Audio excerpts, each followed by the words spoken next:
Hello everyone, if you're new to my channel, consider liking and subscribing. It will make me feel wonderful if you do that. Thanks. By the way, I also have another Naruto and Luffy fanfiction channel. If you are interested, link is in the description. Deadly Drinking Pirate by Darren. Ace was wondering about that sake he stole from those pirates before allowing his little brother Luffy drink it when they became brothers. And now Luffy has gained a new ability, one that defies the laws of devil fruits and yet makes him even stronger than before. Watch this drunk-proof pirate become the king of them all. Mature Luffy duel. Devil fruit. Luffy/Harim, I don't own anything, adios. Previously on Deadly Drunken Pirate, remember everyone, we will go this way until the site of a small town is in sight. Vivi said once they were getting suited up to head from the port of Nanohana, where they docked at, through the desert to stop at the little town of Yuba, then head to where Crocodile's base was, the capital of the Sandy Kingdom, Alubarna. We do have enough water for the trek, so we should restock in Yuba. And you guys should know that since I am sure Nami didn't let Sanji chose the clothes for the crew. Luffy said, responded with a huff. He was a guy who will hold a grudge once his crew disobeyed his word. But Luffy, while I can't deny that Nami, Vivi, Alvida, Kaya, Grace and Carol are mature women. Cue the blushing women.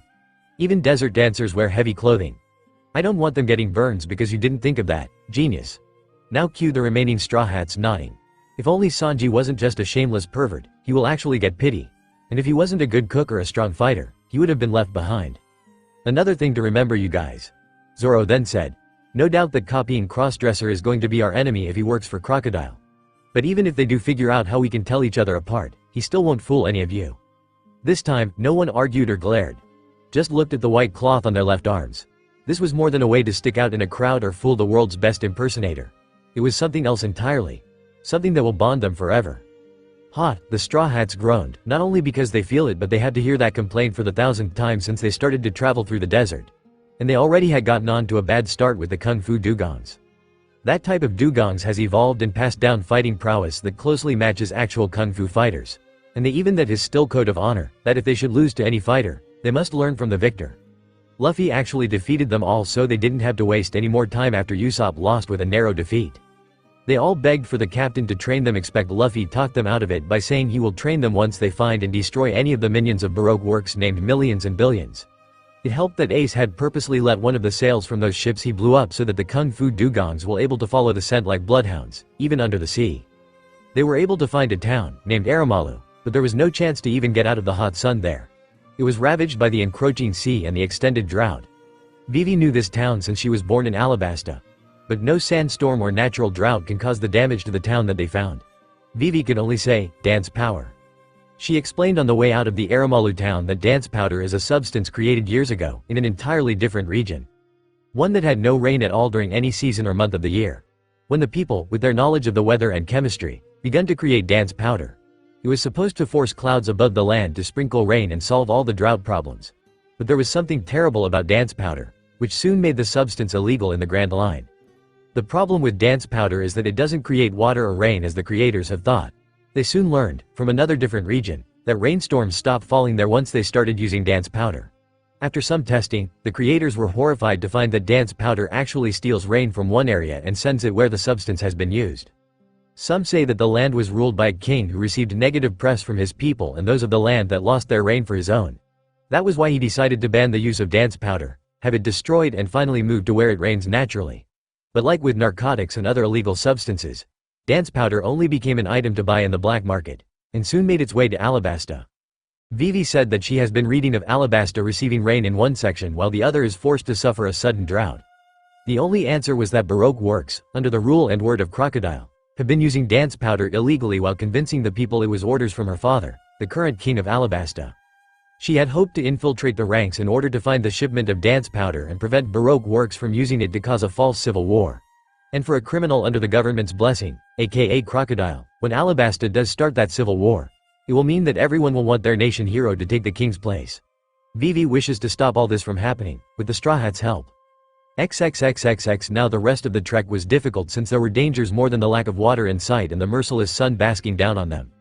There were Warasagi birds, trying to steal their belongings only to end up as meat for the next meal, the desert strawberries, poisonous spiders until Luffy drained them of their venom, and then there was the great Sandora lizard that was in the middle of eating its prey. Luffy used one of his sword techniques to both subdue and poison the great Sandora lizard's innards that were otherwise inedible. And then there was the beast's prey. A creature that said, according to Chopper, to be grateful to Luffy for the rescue. Too bad that he said he will give rides, only to women. Luffy wasn't pleased with that ungratefulness and neither did the other male Straw Hats. They all had their fun insulting the perverted animal when Nami kindly asked to name it. Moron. Idiot. Pervert. Little ironic, even hypocritical coming from a certain blonde cook. Stupid animal. Bastard. Nami got a free ride and called him the best name she can think of. Eyelashes. Not quite better than an insult like Luffy and his fellow men came up with. The captain just poked the ungrateful animal with something that made it more afraid of the pirates than anything, especially looking at the women with hearts in place of eyes. Eyelashes is a light brown camel who wears a bridle and saddle. His saddle is square-shaped, with a fur seat. Under the seat is a purple blanket, with a yellow stripe with an orange diamond pattern on it. There is also a silver seat with an orange cloth on it. Eyelashes has noticeable eyelashes on the bottom of his eyes, which he is named after. Thankfully, this camel named Eyelashes didn't do anything funny with Nami and Vivi and especially with the other women who decided to keep walking. This satisfied Luffy a little while Sanji just kept glaring at the camel for carrying the women when it should be him. Good thing that it seemed to only be a walk's trek to finally reach Yuba, only to see that the town was deserted like the last one. This time, there was no sand built over so that they can at least use the abandoned houses. Then there was the only resident of the town, who was digging through the sand without even paying attention to the Straw Hats. The pirates were clueless to who he is but Vivi knew him perfectly.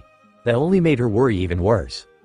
Toto, what happened to you? Vivi was aghast and was pale like a ghost to behold this digging man in the middle of the Yuba town. Originally, as Vivi knew him, Toto was a relatively fat but healthy-looking old man. However, due to the 3-year drought brought about by Crocodile's scheme, Toto's body definitely and completely shriveled up from thirst and starvation to a point that he no longer resembled his former self. He has an elderly-looking face, and a thick fuzzy mustache.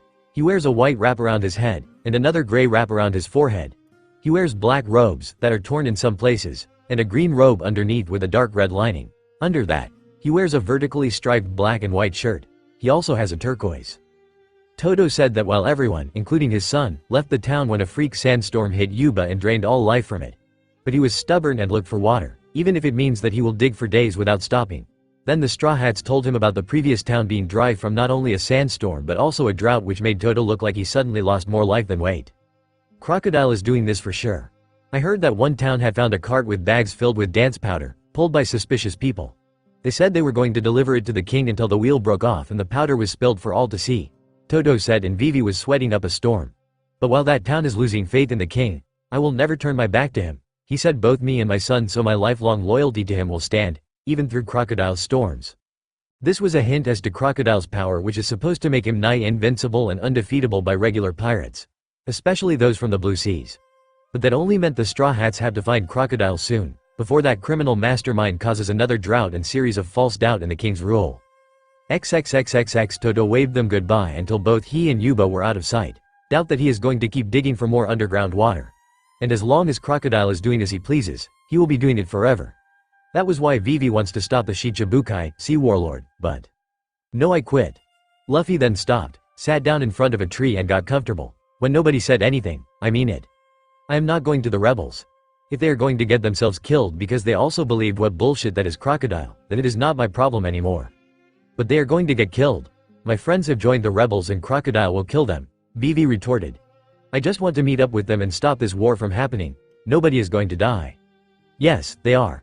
Luffy grimly argued. It is either by the sun or the sand here in Alabasta. They all are going to die. So why aren't you showing us the way to the real problem? The fact that the rebels are going against my father's soldiers is the real problem. Why don't you see it that way? Vivi was persistent and Luffy was stubborn, shaking his head in disagreement. Are you sure this is just you and your subconscious wanting to do the opposite of what a certain tyrant did without a second thought? You just don't want to look in a mirror and see Wapol as your reflection. Luffy then said, which caused something to snap in Vivi's mind, which caused her to whip out and strike Luffy on the cheek. You jerk. How dare you say such a thing? I am thinking of my people and my friends here, Vivi shouted, punching Luffy over and over again. But she knew that it was useless to try and knock Luffy out with just punches. They weren't even leaving bruises and smidges on his face. Then think about us. Luffy then shouted through the weak beat down and used his legs to send Vivi off of him and back a couple of feet. Sanji almost lost it to try and stop Luffy from rough playing with Vivi. But his fear of the captain soon got his ego to win against his ID, so the cook stayed in one place. You are the one dragging us in this stupid war expecting no one to die. That is naive and stupid. Vivi growled before trying to get up. That double kick to the stomach came out of nowhere, so she was a little dizzy and wobbly. You're strong. You can stop armies with just a glance. I know from your crewmates. Vivi wondered why Luffy turned over to his crew, glaring something fierce, and told them that they are to be punished for something. They all looked rather sheepish. Surely you can handle a couple of armies. Then what am I to you? Luffy argued. I am not a friend when you just want my power to knock out those rebels and soldiers. That won't stop Crocodile. Only make things worse. It can even send you and your father to jail by just being seen with someone like me. Am I your friend? Yes, you are. Why are you asking? Vivi was getting a little exhausted from so much verbal trauma from the captain. Don't you want what is best for me, your friend?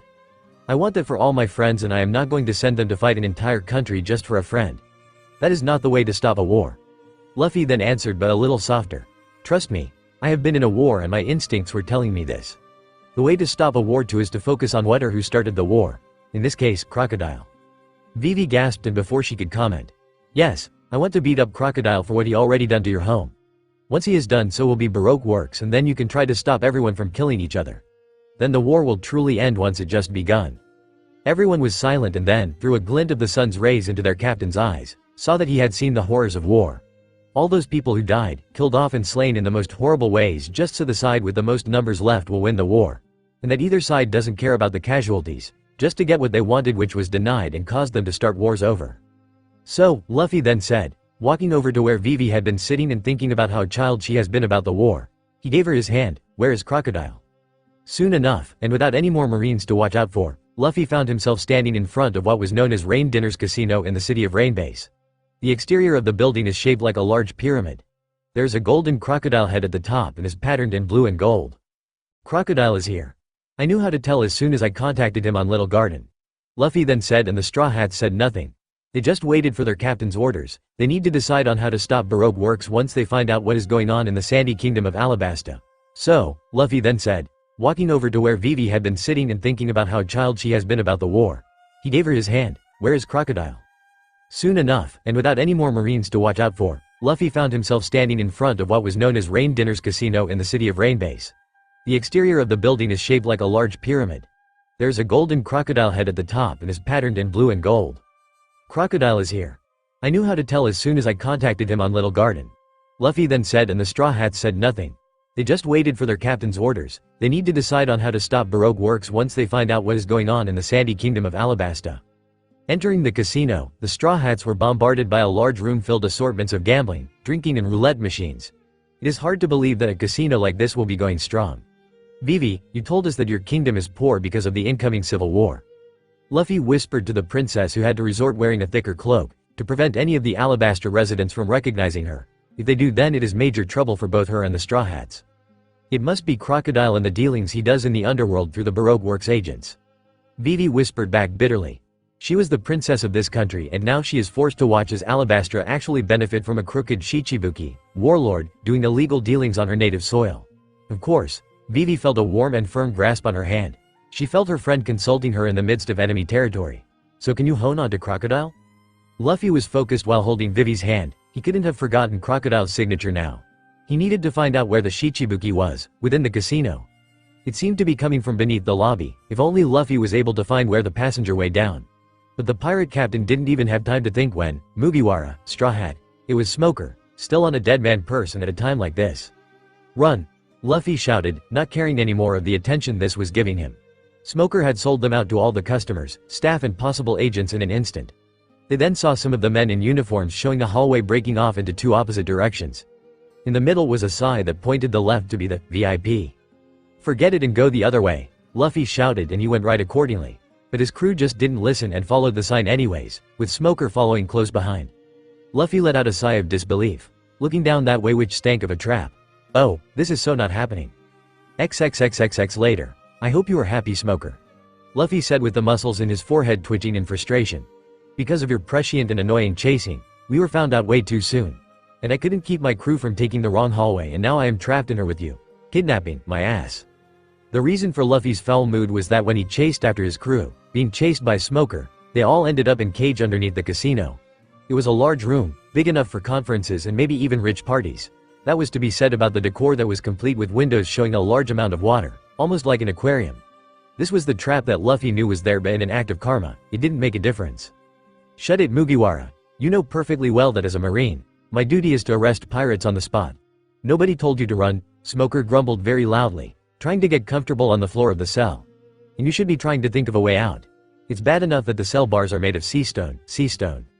"Kairoseki?" Chopper asked while trying to figure out why his instincts are telling him to avoid the cell bars as well. Luffy answered. "Never mind the idiot Smoker, but he is right to be up a tree with Kairoseki." Chopper peered in while everyone snickered at the marine captain, trying his best not to lash out. "You remember that as an Akuma no Mi, devil fruit, eater, we can't swim anymore and the sea is our enemy?" Chopper nodded. "Sea stone is a mineral that can best described as the sea in solid form. Like seawater can weaken us and make it difficult for us to use our powers, sea stone has the same effects. The world government loved to make handcuffs out of this stuff for the dangerous Akuma no Mi users." Chopper had the look of a boy who was told his new pet rock was made of lava or something. The little reindeer fleed away from the bars and behind Luffy's legs. "They're not radioactive or giving off flumes, Chopper. As long as you don't touch them in any way, the sea stone are harmless." Chopper nodded but still stayed hidden, or at least a part of his face, that is. The little doctor saw that everyone noticed and moved to hide most his body. Then a door, at the top of a flight of stairs, opened to let in two figures. The prisoners soon recognized them as soon as the figures moved into eyesight. It was Miss Sunday from when she appeared at Whiskey Peak, along with can only be her mysterious partner and overall boss of this criminal organization. "So, we finally get to meet the man himself. The Shichibuki that is just a desert wearing a stoner's skin and stolen fancy clothing. How's that for a first impression?" Luffy couldn't help but insult the warlord on their very first meeting. Crocodile is a tall man with a wide chest, broad shoulders, muscular arms and legs, and a thick neck. He has pale skin and nape-length black hair which is kept neatly slicked back, though strands tend to fall in front of his face during battles. Crocodile has various battle wounds, most notably a long stitched scar at the bridge of his nose that stretches across his face and a large hook made from a tough gold alloy in place of his left hand. His eyes are deep-set and heavy-lidded, and his thin eyebrows seen upward in the middle. This gives his usual facial expression a feeling of condescension and distrust. Crocodile speaks with a deep, relaxed voice, and he is usually seen smoking a thick cigar produced by his company. His theme of dress is meant to convey the image of an Italian mafia boss. Crocodile wore a bright orange, black striped button-up vest over a long-sleeved peach shirt, along with a blue scarf, dark brown suit pants, and polished black shoes with gold buckles. He also wore a long, thick, dark pelted fur coat over his shoulders. "It is either that you are arrogant or just plain stupid to say such bullshit when you are just waiting to die," Crocodile said. "And I thought that you said on the Den Den Mushi, transponder snail, that I will face my downfall once you arrived here in this barren wasteland of an island." From behind him, Miss Sunday watched silently, since she also was expecting more of the super rookie from the East Blue.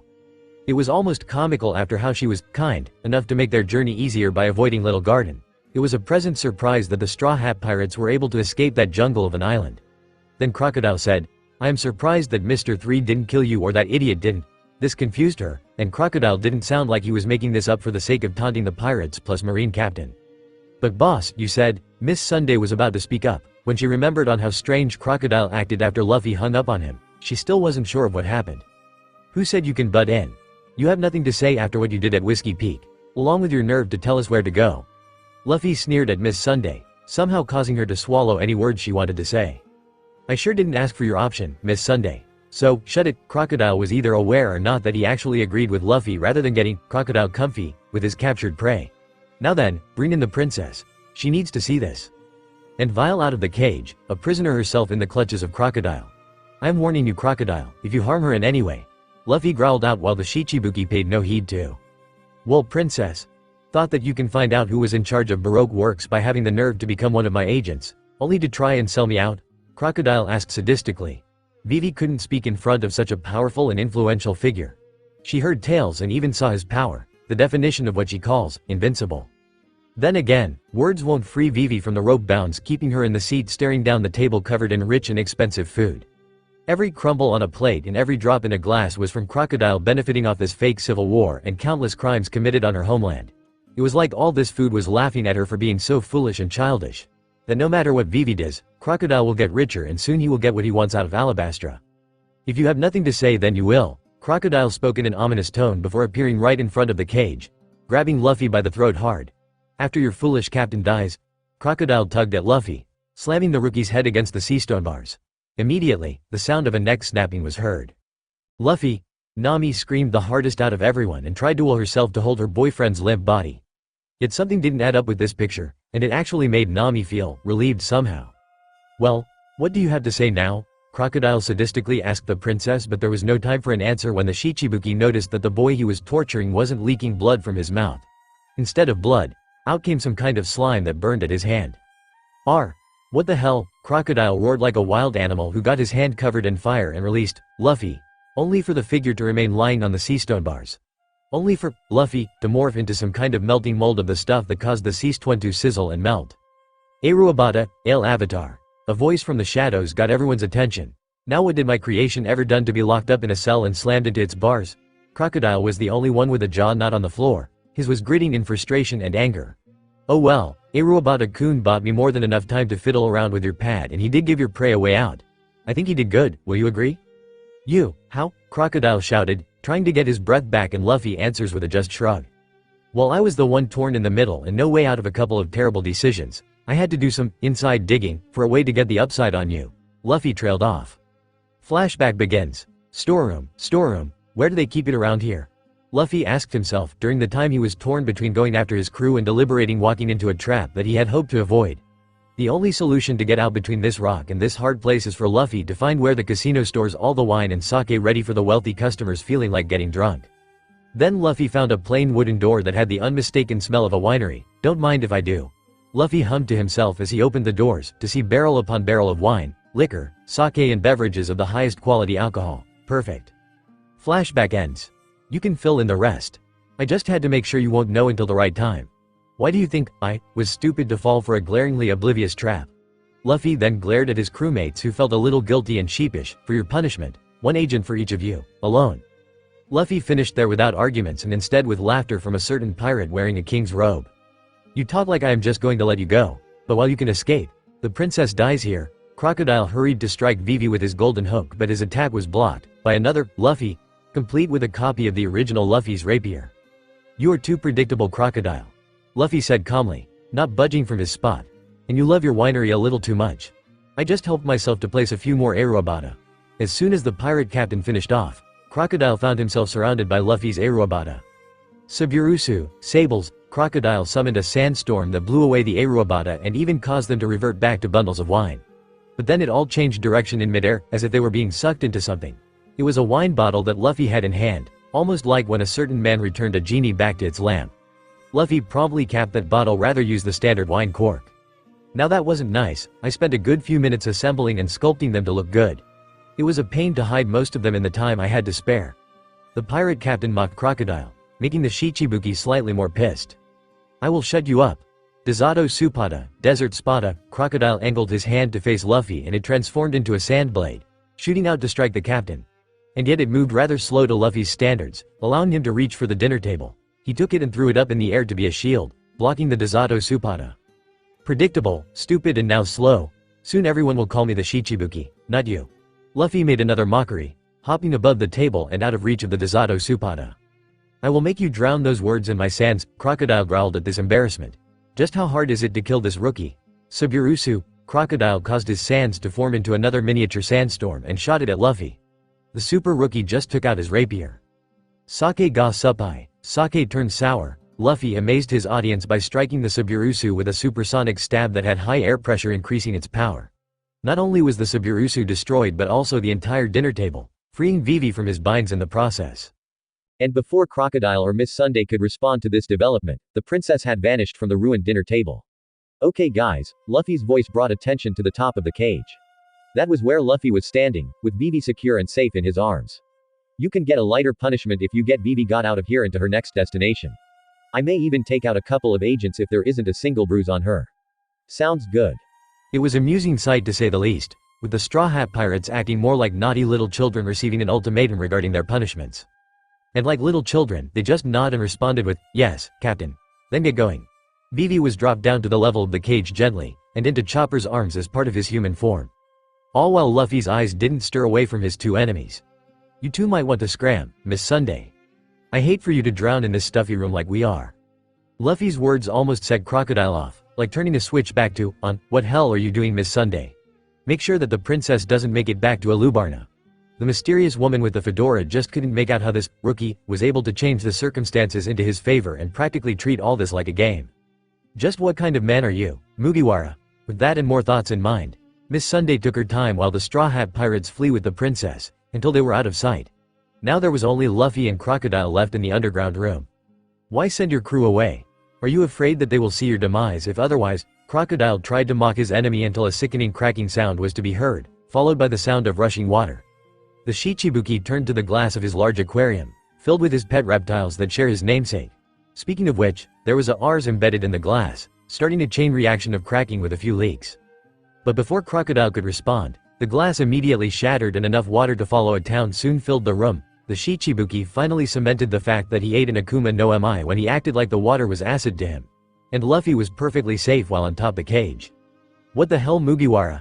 It was bad enough you robbed me of the princess, ruining expense bearing for the cage, and now you are trying to drown yourself or something. Crocodile couldn't get his own rafting for the rapidly rising water. He was forced to use his powers to somehow levitate with his powers over sand. Fine then. Eat him, my pets. Crocodile shouted off for his bananawani, large reptiles that have bananas growing from the top of their heads. Yet, the water within the room suddenly turned red with blood. Followed after were the bodies of the creatures that could only be Crocodile's bananawani. Crocodile couldn't believe that they were slain in the beat of an eye. And to add insult to injury, salt to the wounds, Luffy jumped off the top of the cage and casually hopped on the corpses like in hopscotch. Let's just say, Luffy spoke in a whisper, landing another one of the floating bananawani corpses. Then the air had gotten heavy and Crocodile felt a shiver up his spine as Luffy went on. When I get pissed off and hot under the collar.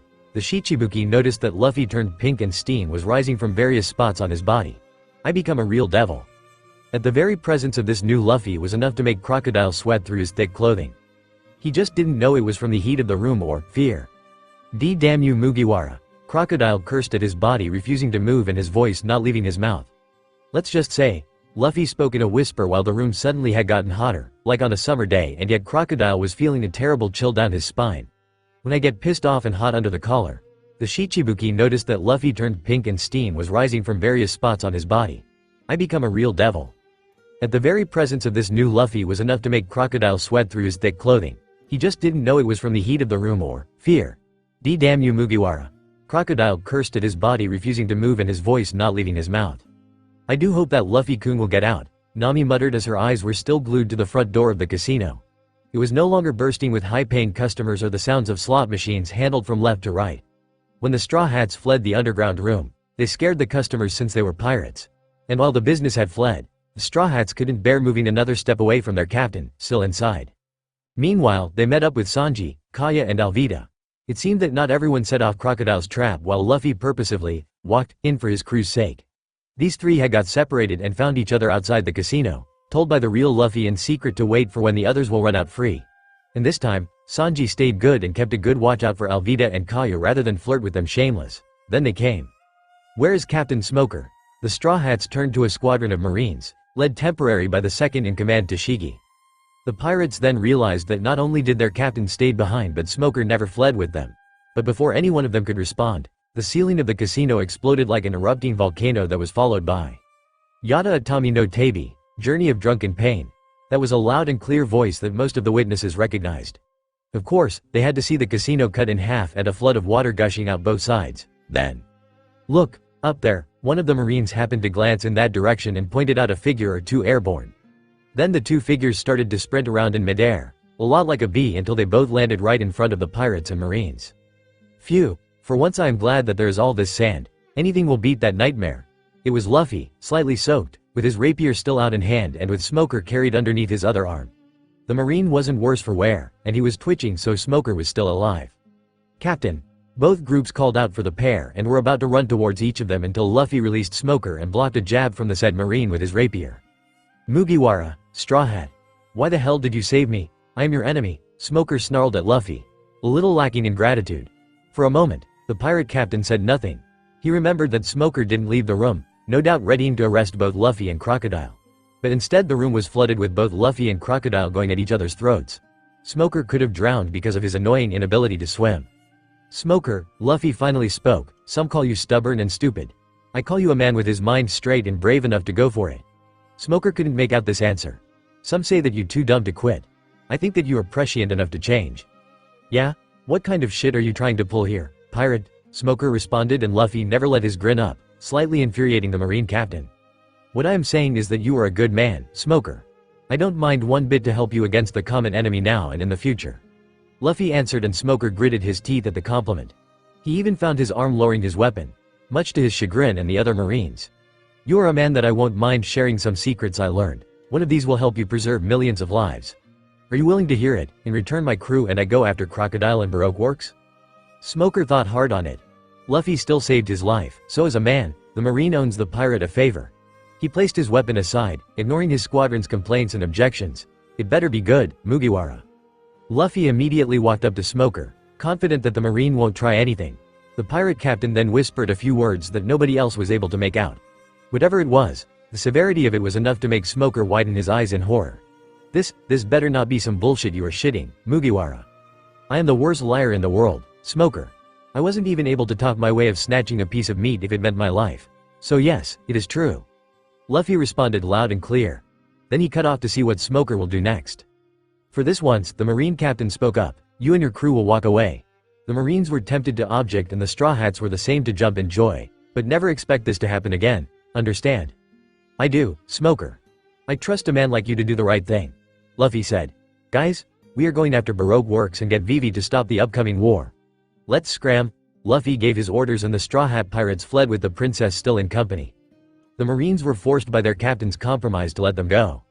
But Captain, one of the Marines tried to reason with Smoker, but he swallowed his words when the intimidating man glared back. Quit your bellyaching and make a call for reinforcements. Smoker shouted at that particular Marine, who hurried to contact headquarters, getting himself ready for one hell of a scolding. The rest of you are coming with me to Alubarna. Move your asses. Smoker gave more orders and set off towards the city in a slightly different direction. XXXXX. So, what did you say to the Marine, Luffy? And why did you send Chopper off? Nami asked her captain. They checked in with Kuro, Jin and Yokogao. They were still on patrol, guarding their ship. The other Straw Hats had met up again shortly. And yet Luffy ordered Chopper off on a certain street once they were out of sight to the Marines. I simply told Smoker what I learned about Baroque Works' latest plan for when their civil war will erupt. Luffy answered in a cryptic tone. I figured that Smoker and his crowd will see about it and Crocodile will never know what hit him. The pirates couldn't even believe that a pirate that a Marine let free, looked so carefree and was smiling as if he won the lottery. As for sending my little brother off, Luffy's features drastically changed, like he seen a ghost hit the deck. Luffy dove for the ground and gently swiped his leg at his crew, causing them to fall too. And they all did right before the walls surrounding them were cut up, like carrots on cutting boards. Damn, when the president said you were good, Mugiwara, he was right about you being a threat to our organization. A gruff voice was heard as soon as the walls collapsed harmlessly around the Straw Hats. They all saw a pair of shadows directly ahead, with the larger one on the right relaxing its arm. You are Mr. One, unless I am mistaken. Luffy addressed the pair that tried to intercept them. Mr. One is a tanned man with long, thin limbs and fingers. He is tall and very muscular and his head is shaven. His most striking feature is probably the black unibrow right over his round eyes. He has big lips and the archaic Japanese symbol of the number 1 tattooed on his torso. He sported an oriental-looking attire consisting of a sleeveless dark coat with golden edges and white motifs on the front, over very loose beige pants held up by a white sash around the waist, with some light brown fur sprouting from it. His pants were tucked inside some bandages wrapped around his calves and in part around his shoes. And you scored quite the eyesight for a partner, EH? Luffy then shifted focus to the woman standing beside Mr. One, and he models a new meaning to the term, hourglass figure. May I ask for your fake name, madam? Luffy actually pulled this off, commenting a woman with unbelievable features in a mockery way and avoid getting the wrong impression with his girlfriend. In actuality, Nami was getting more annoyed that Sanji was predictably helpless with this harlot and that this pair is going to slow them down. It's Miss Doublefinger, Mugiwara. Not that it will make any difference since you have nothing on us. Miss Doublefinger is a young, slim woman of average height with curly dark blue hair, thick lips, dark green eyes, pale skin and a curvaceous figure. Her most striking feature was the over-exaggerated way she walks, describing hip swings that are often used to display a SXY woman. Her outfit fitted her figure and sassy attitude perfectly, revealing in dark brown in color. This outfit mainly consists of a short long-sleeved jacket with beige-colored fur brims, a bikini top describing an unusual spiderweb-like pattern across her abdominal area, low-riding pants, and platform sandals. She is sometimes seen smoking from a long whitish pipe. Is that so? Luffy muttered before he charged forward, with his katana in hand, Mr. One saw it and arrogantly thought that he could block it with just the swipe of his bare arm. Instead, Luffy appeared on the other side in a flash and the massive man labeled as One fell to the ground in pain. All the while, Luffy sheathed his sword and spoke in Miss Doublefinger's ear. "And you have nothing on us, Paula." That was a whisper in the wind. Only the woman with the revealing outfit heard it, and she looked as pale as a ghost. Even more so when she saw Mr. One cut down without a hitch for some reason. Then Luffy moved with a blur to kick away at Mr. One, sending his body through a wall facing the left. Meanwhile, Miss Doublefinger was sent flying into an alleyway to the right, also in a blur. "Zoro, you are my first male mate and the one to take my place as captain one day," Luffy then said without facing his crew, "and Nami, I love you with all my heart. This was just creeping everyone out, but since you walked blindly into a trap, ignoring my orders." Luffy finally turned to face his friends, with the smile of a man turned mad among his features. "I am leaving these two for you to take care of, and don't even try to run. I will double your training as your punishment, understand?" Zoro and Nami couldn't argue even if they tried. Not against the man that trained with the devil that Zoro wished to defeat in the far future, and not against the pirate that dominated a tyrant that Nami wished to be killed off. So Zoro charged into the hole in the wall to the left while Nami took the alleyway to the right. "Luffy, how could you do that?" Vivi finally had enough with the silent treatment and watching everything happen, seeming with her as a background character. "Those were Baroque Works agents, the strongest under Crocodile himself. You practically sent your first mate and your girlfriend to their deaths." "First off all Vivi, Alvida is my first mate. She is my crewmate before I recruited Zoro." Luffy spoke firmly, with his priorities hard to make out. "Second, I am aware that they were a part of Baroque Works. I told you all, walking into a trap blindly, that you will have to pick an agent for yourself. Otherwise it is the usual punishment." Nobody argued. It was still a terrible pain to be so stupid and to see their captain disappointed in them since Luffy had to do everything to get his crew out of this big mess. "And if my judgment was off, I will fix my mistakes. I already got this entire island under watch. Nothing will escape me." With that said, Luffy walked off to where the two agents tried to block them. The crew hurried to catch up along with Vivi. She was still wrestling her overall concerns and her disapproval of Luffy's tactics for dealing with Baroque Works. Then, "Big brother, I found one big enough for all of us." The uneasy atmosphere was broken when the sounds of heavy poking at the sand was to be heard along with a certain, adorable voice. The Straw Hats were amazed that Chopper appeared, with a new friend. A monstrously big crab with a very wide grin to boot. But where is scary-faced Zoro and nice lady Nami? This time, nobody answered. XXXXX back in Rainbase, where Crocodile's casino once stood, Zoro finally found his selected opponent. Mr. One was trying to get himself out of a large pile of rubble that he was sent flying into. "What is this crap? I was given orders by the president to kill Mugiwara Luffy. Why are you here, pirate hunter?"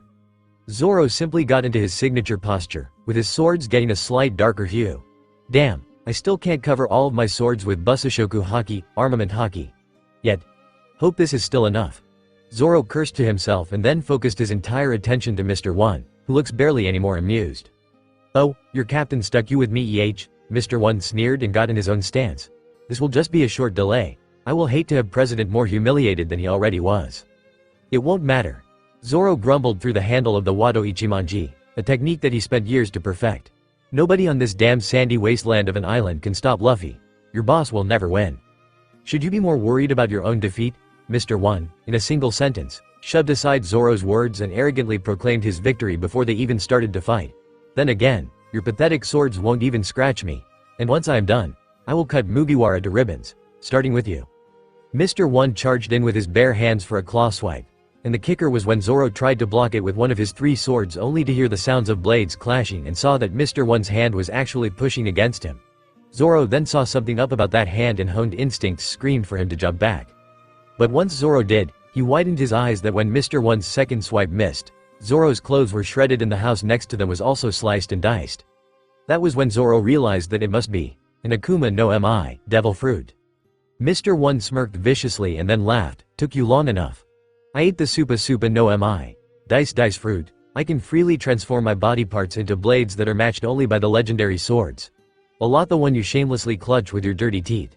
And Zoro found himself doing just that to the Wado Ichimonji, clipping off another small part of his teeth on the handle. "Now feel my superior cutting power." Mr. One charged in, with his forearms and fingers each gaining a bladed edge. Supakoringu Deiji, sparkling daisy. The large man stabbed and sliced at Zoro, destroying yet another house in the process. Too bad for him that Zoro was able to channel his Busashoku Haki to his swords, acting like a makeshift anvil to meet the hammer. Zoro then called out the strength from his hellish training to send Mr. One flying off. My turn, Onigiri, Demon Cutter. Zoro charged in to swipe all of his swords at Mr. One. But when the three blades met the large agent Tsupaida, Cutting Man, Mr. One transformed his body to the density and durability of an actual blade. In a sense, he pared Zoro's blades using himself as one. And the Onigiri attack didn't make Mr. One budge an inch. This allowed the large man to kick Zoro away. Supakuro, Spar Claw. Mr. One then moved in with his entire hand transformed into blades, with speeds greater than previously. It was so fast that Zoro knew that he couldn't recover from the backlash of that sudden defensive move. Not it was time to listen to the ancient phrase, in Zoro's own style. Busashoku Tekai, Armament Iron Body. Zoro came up with this defensive style while Luffy was pushing the swordsman through Rokushiki, 6 powers, training. Luffy even allowed Zoro to patient the art of combining the durability of both Tekai, Iron Defense, and Busashoku Haki as an extra thick defense worked, and Zoro was spared of the same fate as the ground beneath him. You are just full of surprises. You will make a fine assassin if you didn't decide to become rats of the ocean like your bastard of a captain. Mr. One mocked Zoro and was sent flying again, this time into the ruins of a house that was recently destroyed. Don't talk crap about Luffy. Mr. One heard Zoro roar and was genuinely surprised to see the swordsman lift up an entire house, and threw it towards the former's way. Atomiku Supa, Atomic Spar. Mr. One shouted, making an X-slash that severed both houses into harmless blocks of stone, which only disintegrated on contact with his blades. Fine, we will talk about you and your upcoming defeat. Do your worst. Mr. One then got into his stance again, with blades showing on almost his entire body. Zoro readied his haki and his swords again for a more intensive fight to come. Meanwhile, where is she? Nami was not having such luck finding her opponent, not when Miss Doublefinger happened to disappear in the alleyway to which she was sent flying. Still, Nami wasn't going to lower her guard and had her latest weapon in hand, a polearm that is called the Kleem attack. Truly a masterpiece, and it was all done by Usopp and the man of my life. Nami took a chance to be a little affectionate with her gift from Luffy, but her senses screamed for her to move. Soru, shave. Nami vanished in a blur just in time to avoid large spikes that pierced a wall and a door, causing the building to collapse next as soon as the spikes retracted to who knows where. That harlot is definitely here, Nami thought to herself as soon as she reappeared, with her posture tensed after that attempt at an ambush. But where? Then Nami sensed another attack coming and, with unbelievable grace, she dodged another volley of spikes. What are you, a navigator, a thief, or a ballet dancer? Nami narrowed her eyes to where the spikes were protruding from until they too retracted. Out of the hole from which they came from, Miss Doublefinger appeared. Then again, I am sure that while you can amuse your captain, I can give him a real pleasurable time. She mocked Nami with another sway of her hourglass figure. I know Luffy-kun and he has no interest for bitches like you. Nami could have exploded for this insult, but Miss Doublefinger was a dangerous woman to say the least. Charging blindly will just get Nami killed. Not that you had a better reason to be a criminal than to try your luck with a certain crocodile, harlot. Miss Doublefinger had a calm smirk that hid her annoyance with Nami's childish attempts to talk back. Fine. Daburu Sudinga, Double Stinger. The hourglass woman charged with both of her hands transformed into spikes, stabbing at blurring speeds. But Nami was fast enough to this. Kami-e. K's ni Mayata, paper art. Lost in the wind, Nami relaxed until she was as thin as paper, fluttering with the wind while dodging every single one of the spikes. Then that eventual updraft came and Nami landed, silently and right behind Miss Doublefinger. Now that this, Rankyaku, storm leg. Miss Doublefinger widened her eyes and dodged when spikes appeared from the soles of her shoes, propelling her to a wall to dodge the attack. You certainly surprised me that time, but don't think of me any lower, I am an agent of Baroque Works, Sudinga Finga, Stinger Finger. Yet this attack once again missed as Nami dodged it, without even getting a scratch. Try again, and make it count. The navigator actually mocked Miss Doublefinger, who snarled and got serious. She curled into a ball and caused spikes to completely cover her body. Sudinga Hedgehogu, Stinger Hedgehog. Miss Doublefinger then charged for Nami, tearing up the ground anything else in her way. Yet Nami merely used her Soru move to dodge it, but this time she readied her legs and kicked. Rankyaku. Hurricane Hasu, Storm Leg. Hurricane Lotus. Nami sent blades making up a lotus flower or otherwise a hurricane, with its eye as big as Miss Doublefinger herself. This attack severed all the spikes and caused some more ruins to crumble, falling right on the Miss Doublefinger. Still, the pile of stones and rumble erupted to show Miss Doublefinger and her revealing outfit to be terribly tattered. You are seriously pissing me off. And you will wish that you would have died instead. The woman snarled like an enraged animal and contorted her fingers into very sharp spikes, even some along the rest of her body. My captain is going to be the king of all pirates, and I am going to be the one to map every step he takes. My journey won't end here, so bring it. Nami smiled to herself at how confident she sounded, and she felt just as much, even while she was staring down a dangerous woman like this one. XXXXX back in the main desert in Alabastra. Nice choice, little brother. Your gift with creatures had gotten us a moving crab. Luffy patronized Chopper, enjoying the little reindeer's cute dance while ignoring Chopper's attempt to reject the praise. Because you were such a good boy. You can wait out the next enemy to face if you want to. How is that fair? Usopp shouted, either brave or foolish. Either way, Luffy didn't look too happy about it. It is fair, not because Chopper is my little brother. It is because he had gotten us the means to get Vivi over to where the war is going to happen. What did you do that was just as helpful, Usopp? Luffy answered, and the sniper wished that he will just shrink to get away from the embarrassment. Then, heads up. Luffy moved to shove Vivi down to kiss the top of the moving crab, and raised his other arm to catch a certain golden hook. Get the princess to her stop, safe and sound, guys. I will catch up. Luffy gave his orders and tugged at the hook, with a stream of sand attached. Like a fishing line, Luffy was pulled away from the moving crab as it carried his crew further and without any interruptions, hopefully. Meanwhile, Luffy saw that he was nearing his destination and got himself down when he struck the sand stream connecting the golden hook to Crocodile. And the Shichibuki didn't look any happier from when the two pirates faced each other in the flooded underground dining room. This is it. No more waiting. Are you ready for our rematch, Crocodile? Luffy mocked the Shichibuki in front of him, confident that Crocodile will never run again, because of his anger and hurt pride. And this time, Luffy with his body steaming again and his blades at hand didn't scare Crocodile. Just made him even angrier. Here, you will die, Mugiwara, Crocodile snarled and summoned the desert itself to his beck and call. This battle will definitely end with blood among the sands. Meanwhile, Luffy saw that he was nearing his destination and got himself down when he struck the sand stream connecting the golden hook to Crocodile. And the Shichibuki didn't look any happier from when the two pirates faced each other in the flooded underground dining room. This is it. No more waiting. Are you ready for our rematch, Crocodile? Luffy mocked the Shichibuki in front of him, confident that Crocodile will never run again, because of his anger and hurt pride. And this time, Luffy with his body steaming again and his blades at hand didn't scare Crocodile. Just made him even angrier. Here, you will die, Mugiwara, Crocodile snarled and summoned the desert itself to his beck and call. This battle will definitely end with blood among the sands. Nice show, Crocodile. Luffy said, truly not impressed. Then the captain braced his right arm, right before it vanished for a moment. And Crocodile's torso seemed to have been struck by a punch that caused it to turn into loose sands. Luffy hid the little smirk that grew on his cheeks, making himself eat his own words. You will notice that a logia is slightly more dangerous than a mere, pathetic paramecia user like yourself. But I am above even that mark, Crocodile responded with yet more arrogant dialogue. You might get somewhere else with your blades, after how you destroyed my casino. But I have trained hard too, to fully develop my Akuma no Mi, devil fruit, power. The power of the Suna no Mi, sand fruit. My skill has reached the point that ambushes no longer can harm me. Crocodile started to laugh once again until he felt pain, smashing in his eyes, nose and teeth. All the more reason to not waste my energy, Crocodile, Luffy said, with his left arm and fist tensed. There was even smears of blood and a few teeth temporarily dislodged in the skin. Watching the Shichibuki, royal warlord, get up, Luffy went on. It's like you said, I trained hard. I trained till I thought I will die, every single day for a whole decade. It's enough to make a man go mad, but I made it, and now, you won't win against this rookie. Haki, Crocodile spurted out blood that lingered in his mouth for a few moments longer. You really are no ordinary rookie. Nobody in the weak East Blue will even know about Haki. Luffy couldn't keep his smirk hidden anymore once it spread to the rest of his lips. Yeah, nobody local to the East Blue trained me about Haki, the captain with the straw hat said before his body turned pink and steamy again. But enough about me. Busashaku. Jeto Shigen, armament. Jet finger pistol. Luffy shot out his right arm into a flash once again, and Crocodile was struck in the shoulder, as if a rhino had rammed its horn right at that spot. Come on, Crocodile.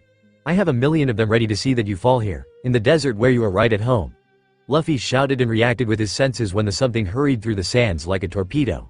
And Luffy saw that Crocodile was ignoring the clear wound on the shoulder, which only made the pirate captain smirk.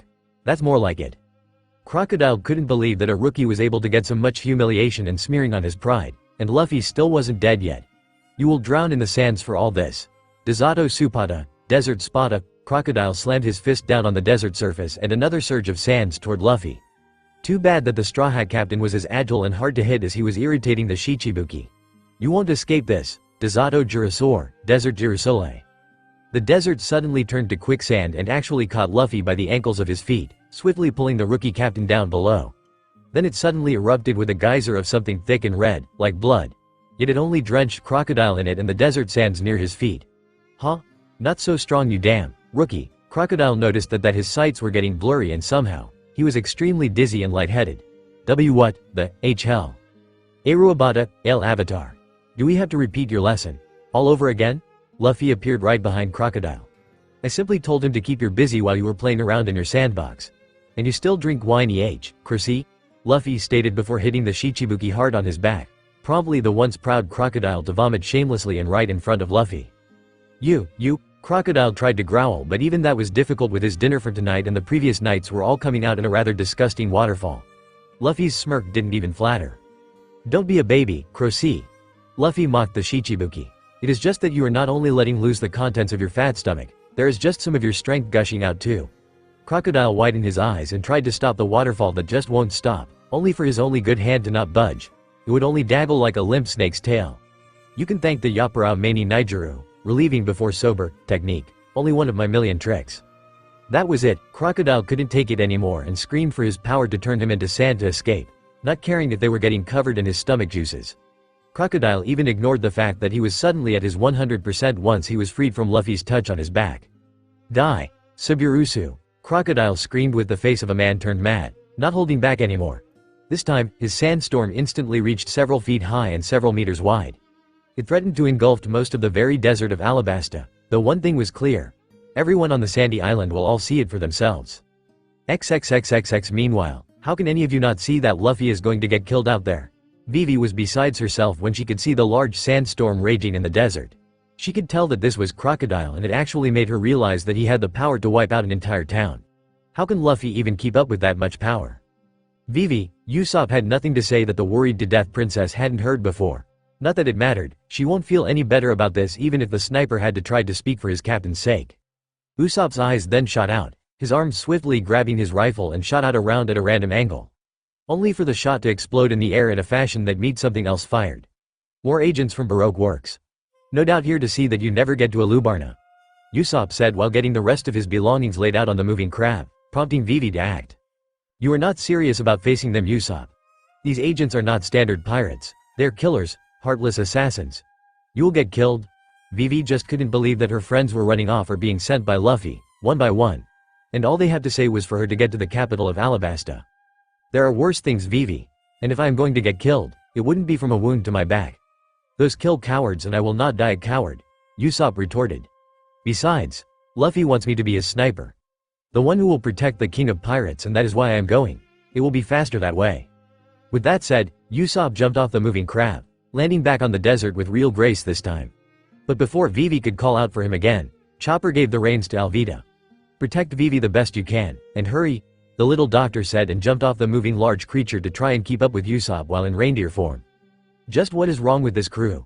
Vivi proclaimed to the heavens while Alvida ignored her, not bothering to tell the princess that another crewmate also flew the co-op. She just directed the moving crab towards their destination. And soon enough, Usopp and Chopper had finally found the would-be assassins that were foiled in killing Vivi. It was another pair of agents this time, but with a rather strange weapon in hand. The name is Miss Merry Christmas. I am a princess among you idiots, is a stout, middle-aged woman with red hair. She wears a necktie that resembles a Christmas tree, which goes with her code name. Other notable attire includes a large pair of purple-lensed sunglasses, a basket strapped to her back, and sandals. A lot like this one I was forced to be paired with, Mr. Fore.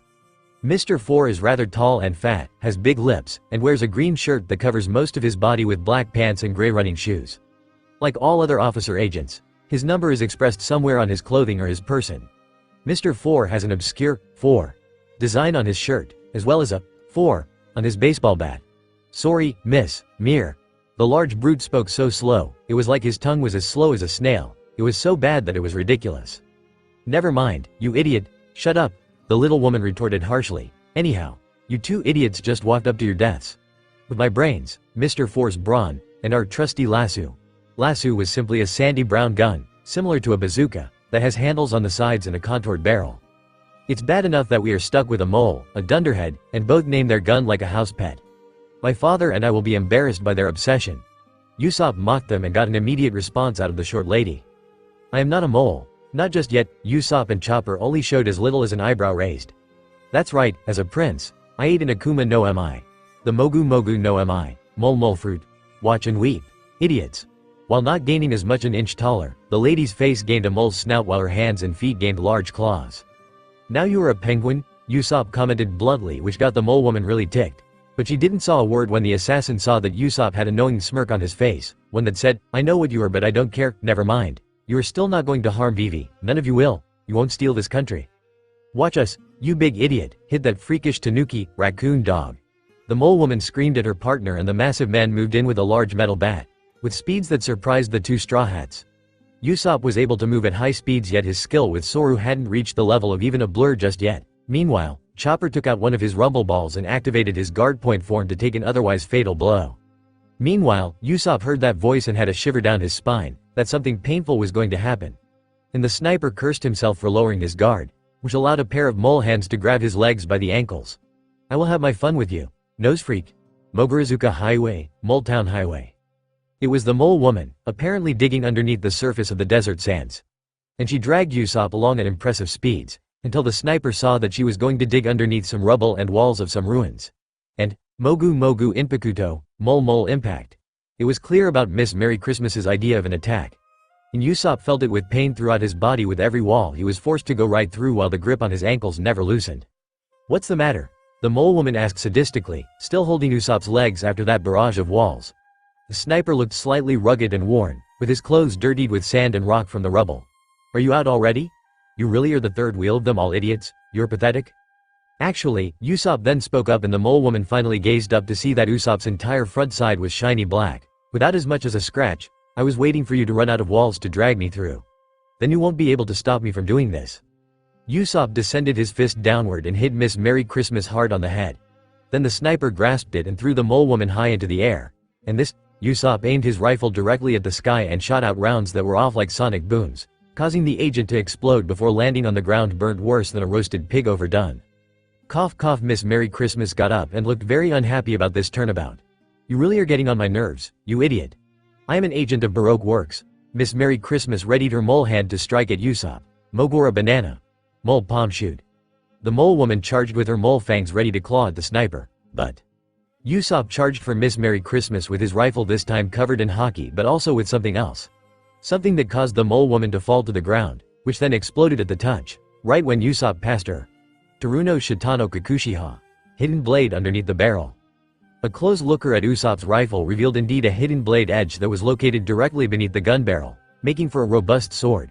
Something that Usopp had come up with since he felt a little below standard, since most of the men in the Straw Hat crew knew how to fight with blades. Then Usopp's senses awoken when a certain large figure cast his shadow over Usopp. It was the slow-talking Mr. Fore, readying his 4-ton metal bat for the kill. Yet Usopp didn't try to run and instead raised both his right arm and rifle, still clad in Busashoku haki. And, with a large clang, Mr. Fore was shocked to see that Usopp had blocked his attack. The large brute just didn't notice that Usopp had also covered his entire arm with haki that allowed the sniper to take the fatal blow with pride. Luffy, thank you for teaching me the 2 forms of haki.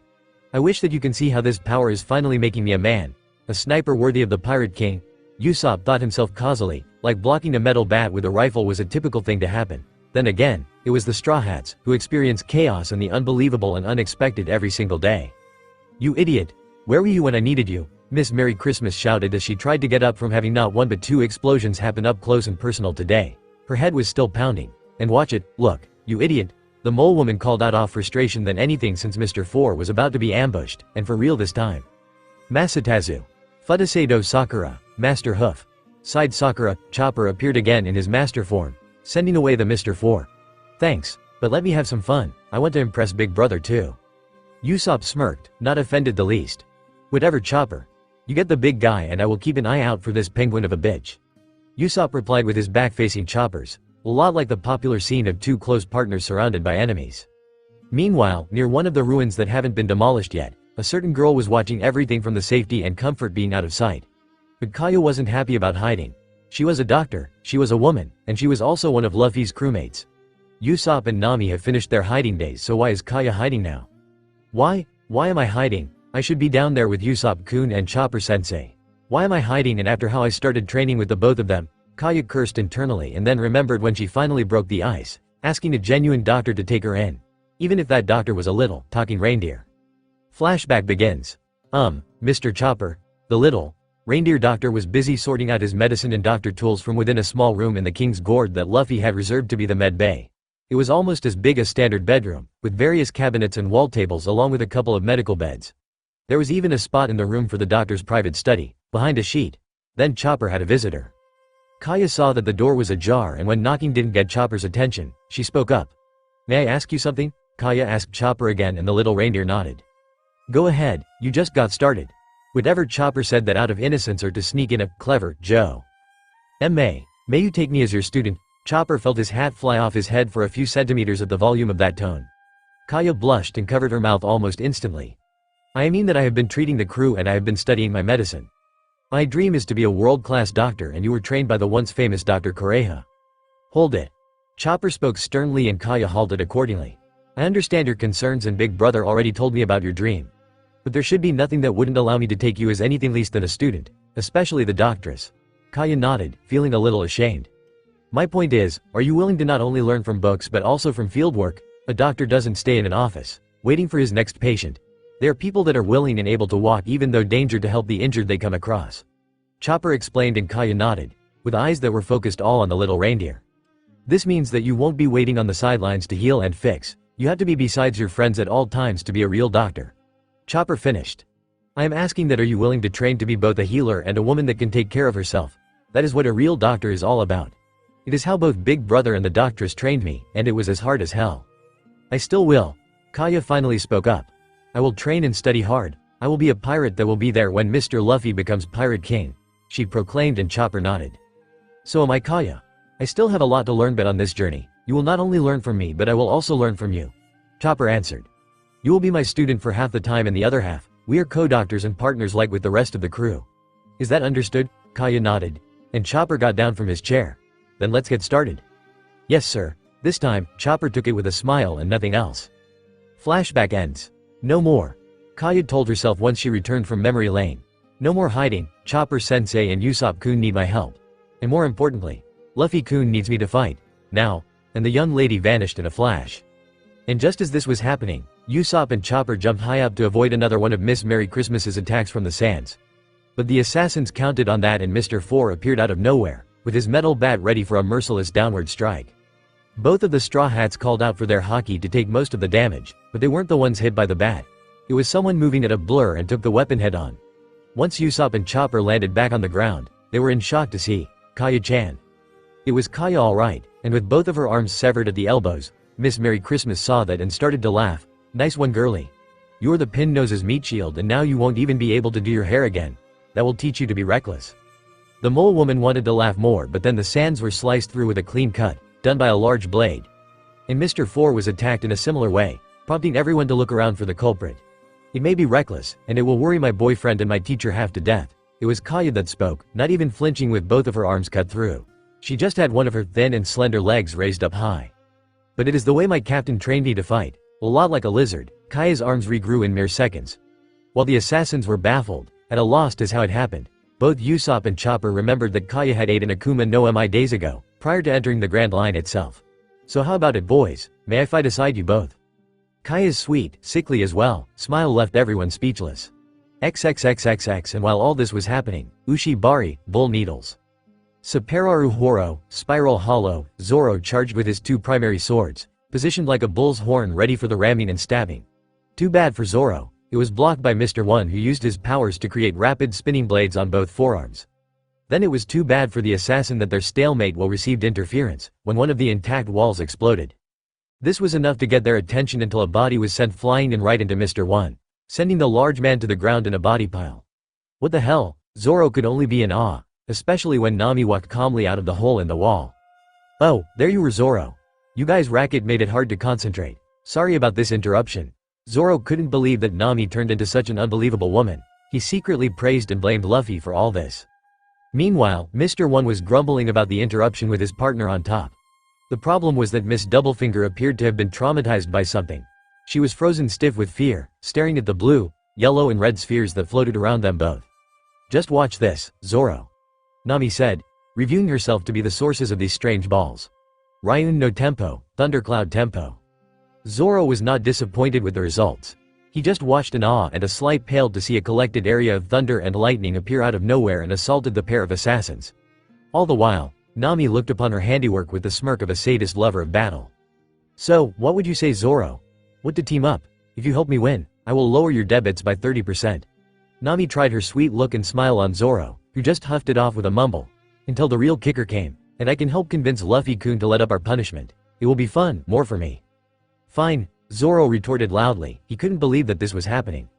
His captain's girl talking about private fun, right in front of a pair of killers, even if they were trying to ignore the numbing feeling in their arms and legs. "If you take out the prickly one, I will not tell Luffy what you tried to do me." Nami just smiled and quickly patted the swordsman on the head, so swift that Zoro only noticed something touch his hair. Regardless, both of them readied their weapons and braced for a couple of assassins, no longer holding back. "XXXXX, Princess Vivi." That was the greeting presented to the moving crab when it finally arrived at the capital of Alabasta. It was all done by a large crowd of citizens that grouped all around the giant vehicle creature. There were especially men dressed in thick uniforms, which resembled that of ancient Egyptian guards. One of them asked, "Thank goodness you are safe and well, but where is Igaram-san? He tried to get Baroque works off my trail for a few moments before his ship exploded," Vivi said, much to the horror of the guards and the crowd. "Still, a close friend of mine told me that somehow, Igaram is alive and hidden for the time being." This didn't lift any of their spirits. It was understandable since they are unaware on how they can trust this close friend, like Vivi does. "Nevertheless, it is good to see you again, my daughter." This was really cut through the tension, and since this figure called Vivi his daughter, it could only be the king at conflicts here in Alabasta, Nefeltari Cobra. Cobra is a man of average height. He has a wrinkled face, a tied-off beard, and long, curly, black hair. He wears a green robe with yellow edging, an orange and beige sash around his waist, and a purple coat. He also wears sandals and a necklace. Yet somehow, Vivi felt like there was something off about her. "Father, it brings joy to my heart to see you in company of fine ladies that travel the sea. You must have made friends with them all." That was when Alvida took her club and struck King Cobra on the face with it. This shocked everyone, and when Vivi was about to speak up, the king wouldn't have known that there are more ladies than me in the crew. And especially since there is nothing that gives me away that I am 8. Only a certain impersonator, Mr. 2. Everyone turned to the king, who started to chuckle at a very high voice. "You are half right, with the name that is." Once the king got up, everyone was shocked to see that it was simply someone else entirely that was just wearing the king's robes.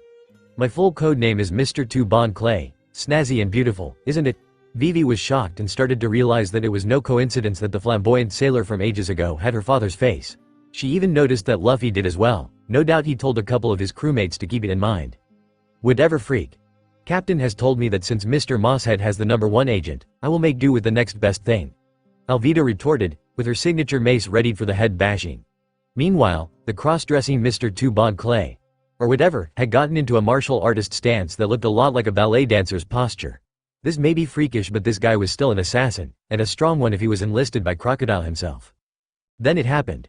Another sandstorm had appeared at the very core of the Alabasta deserts, so large that it could be seen as far from Rainbase as here in Alubarna. Yet, once the storm was in sight, it suddenly exploded. What came after will be sealed in history and in everyone's minds forever. It rained, for the first time in ages, just not of water, but of blood. Then it happened. The sandstorm from the middle of the desert had expanded drastically, so large that it could be seen as far from Rainbase as here in Alubarna. Yet, once the storm was in sight, it suddenly exploded. What came after will be sealed in history and in everyone's minds forever. It rained, for the first time in ages, just not of water, but of blood. Now that was terribly disturbing. A certain woman with a fedora and a well-grown figure tried to walk on the sand, disgusted that every grain was stained with human bean juice. Cookie, to who can figure out this reference. It was all from that monster geyser that pretty much covered most of the desert and the stuff.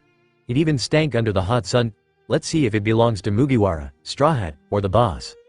It was Miss Sunday, and apparently, she missed out most of the action. No doubt she was ordered by an embarrassed Shichibuki, royal warlord, to not interfere, to the point that she wasn't allowed to see her partner kill the rookie right now. Miss Sunday is out here not out of concern but of curiosity. She will love to find out what caused that hell-like geyser. Took you long enough. Miss Sunday saw two figures, right where the sands were the most red. And it seems that one of them knows that she was coming. Miss Sunday happened to notice that the other figure didn't as much as budge the whole time she kept walking. I guess that you didn't want to get your favorite dress stained red, Mugiwara. Miss Sunday could only say at the sight and then looked down to the sorry state of a large man, dressed similar to an Italian mafia boss, lying on the sands with an ugly gash that still stank of blood. I can only guess that you were responsible for this. He was going to go all out, so I thought I will too. If you are disappointed, then so am I. Luffy smirked while still standing over the fallen Shichibuki, like a cat presenting its prey to its master. What do you think? I tried to make it as gory and bloody as possible, for the one and only demon child, Nico Robin. Luffy spoke again, as if he was a hitman who wants to please his boss over killing in general. Miss Sunday, or rather Robin, tried her best to hide her shock and fear. I am sure that there are plenty of women named Robin or look like the demon child. But you have nothing to go on. You did notice that Crocodile was being a good little pet and allowed us to come here without an issue, right? Luffy spoke up and Robin couldn't believe what she was hearing. Come to think of it, Robin was just remembering that event and Luffy asked her upon immediately. She was thinking about how her former boss knew about her real name and the same thing happened. Was he reading her mind? Relax, I can't. Luffy butted in and Robin couldn't take it any better than. Who the hell are you, Mugiwara? Luffy smirked still. I mean it, how are you doing this to us? I am doing nothing to you, Nico Robin. After all, you did nothing. Robin was losing her patience. Crocodile may have made the orders, but he knew when to be a good little boy. Not only did he keep us safe from his agents until the right moment, but now my crew is going to be even more motivated and they will get stronger. He even kept you safe until it was time for you to switch gears again. Crocodile is just a good boy. Robin tried to figure out just what was this rookie trying to tell her. Then it sparked, our thoughts.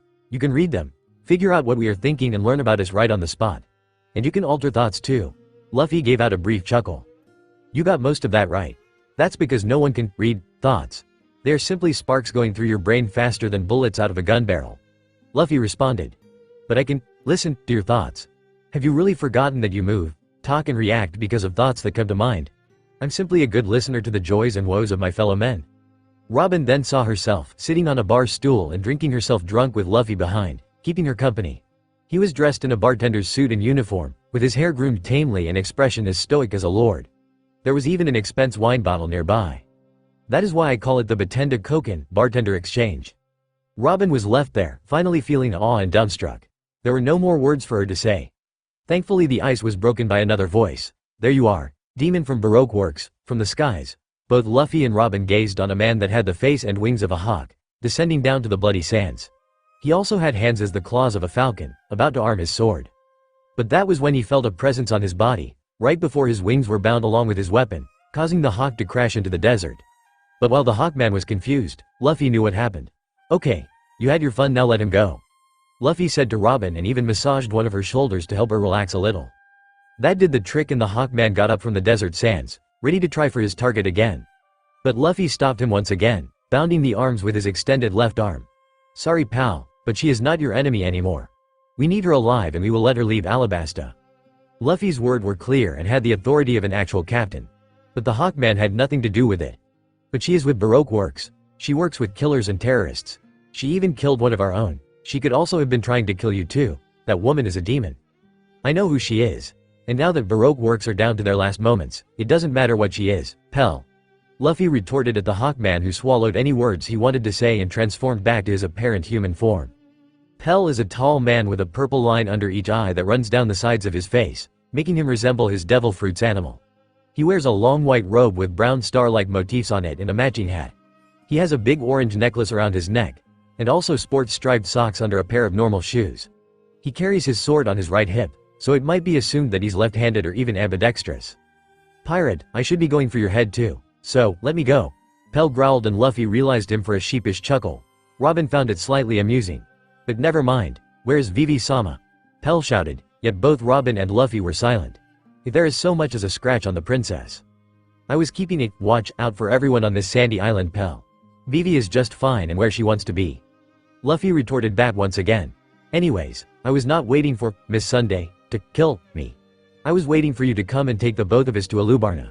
We also need to bring Crocodile along too. WHATT. Pell was shell-shocked at the idea of it all. Still, the woman in the fedora actually giggled at the sight. I would never. This only made Robin even more amused, and it seemed to have made Luffy feel the same. Even anyone judged the victorious smirk on his face. Oh, I know you will. Unless you want this civil war to happen after all, with Vivi right in the middle and unprotected. Luffy responded. Of course, if you prefer to kill the both of us first, then Vivi will surely perish in her attempts to stop the two halves of Alabasta from going to war. Or you can take the three of us to Alubarna, right now. It's your call. Pell said nothing. What is there to say once a man realizes that he has no way out of a situation like this one? XXXXX miles away. Back in Rainbase, die bitch. Suitinga Furiru, Stinger Flail. Nami panted and moved to dodge powerful punches that were making gravel out of the stone houses nearby. Then Nami channeled more Busashoku Haki, armament Haki, to her weapon and struck her attacker hard after blocking one of those punches. How are you so damn strong? Nami smirked. Because my boyfriend doesn't do drugs and your doping just makes you look anything, wrench. The navigator mocking pointed out how her attacker, Miss Doublefinger, had gotten so much strength in her punches. It was due to the technique which had the word doping in its name, the toge dopingu, spike doping, and I will move if I were you. Nami then said before vanishing in a blur, leaving behind Miss Doublefinger to barely a volley of slashes that shredded the house near her and totaled a few more before running out of juice. Mr. 1. We are trying to kill a bunch of pirates. The boss is not paying us to kill each other. Miss Doublefinger practically yelled at her partner, who was still facing Zoro on the other side of the diced house. Shut it, you spiked bitch. Mr. 1 was slightly calmer. He still looked irritated and annoyed that he hadn't killed his target yet. I swear that you pirates are getting me pissed off. You're like cockroaches, do you ever die? Zoro looked a little more winded down, but he still smirked with his Wado Ichimonji lodged between his teeth. Not until our captain becomes the king of all pirates. The only man that will lead us to our dreams. Somehow, either astonished or taken aback, Mr. 1 made himself an easy target for Zoro's latest technique. Now, Busashoku. Kuroi Kami no Kata, armament. Black God Cutter. Zoro charged in with the speed of a cheetah and with the sheer force of a charging rhino, with his entire front side covered with Busashoku Haki. With his swords at crosshairs, Zoro had every intention to sever the target up ahead. Anyone could tell that, even a child would, and especially Mr. 1. Supa Bareku, spar break.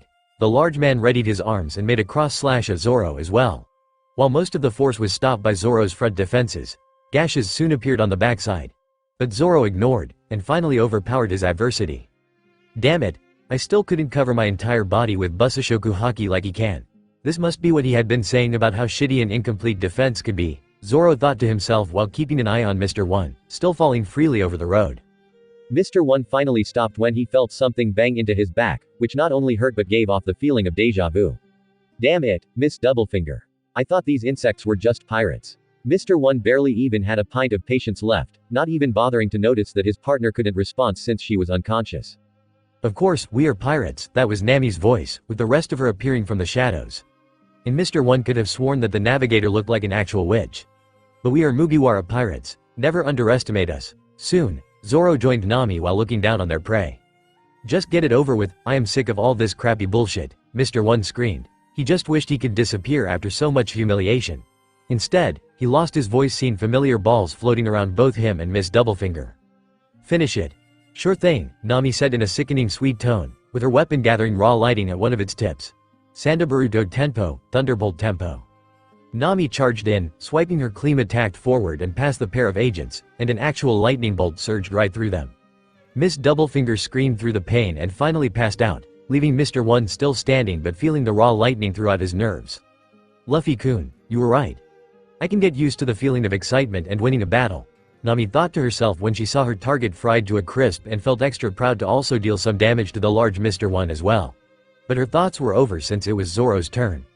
Itoryu Ei. Shishi Sun, one sword style resheath. Lion Song, Zoro then charged for the pair and suddenly appeared on the other side, sheathing his single blade. And with the sound of the guard meeting the scabbard, both agents spurted out blood from a couple of slashes that seemed to have happened in an instant. Luffy, thank you.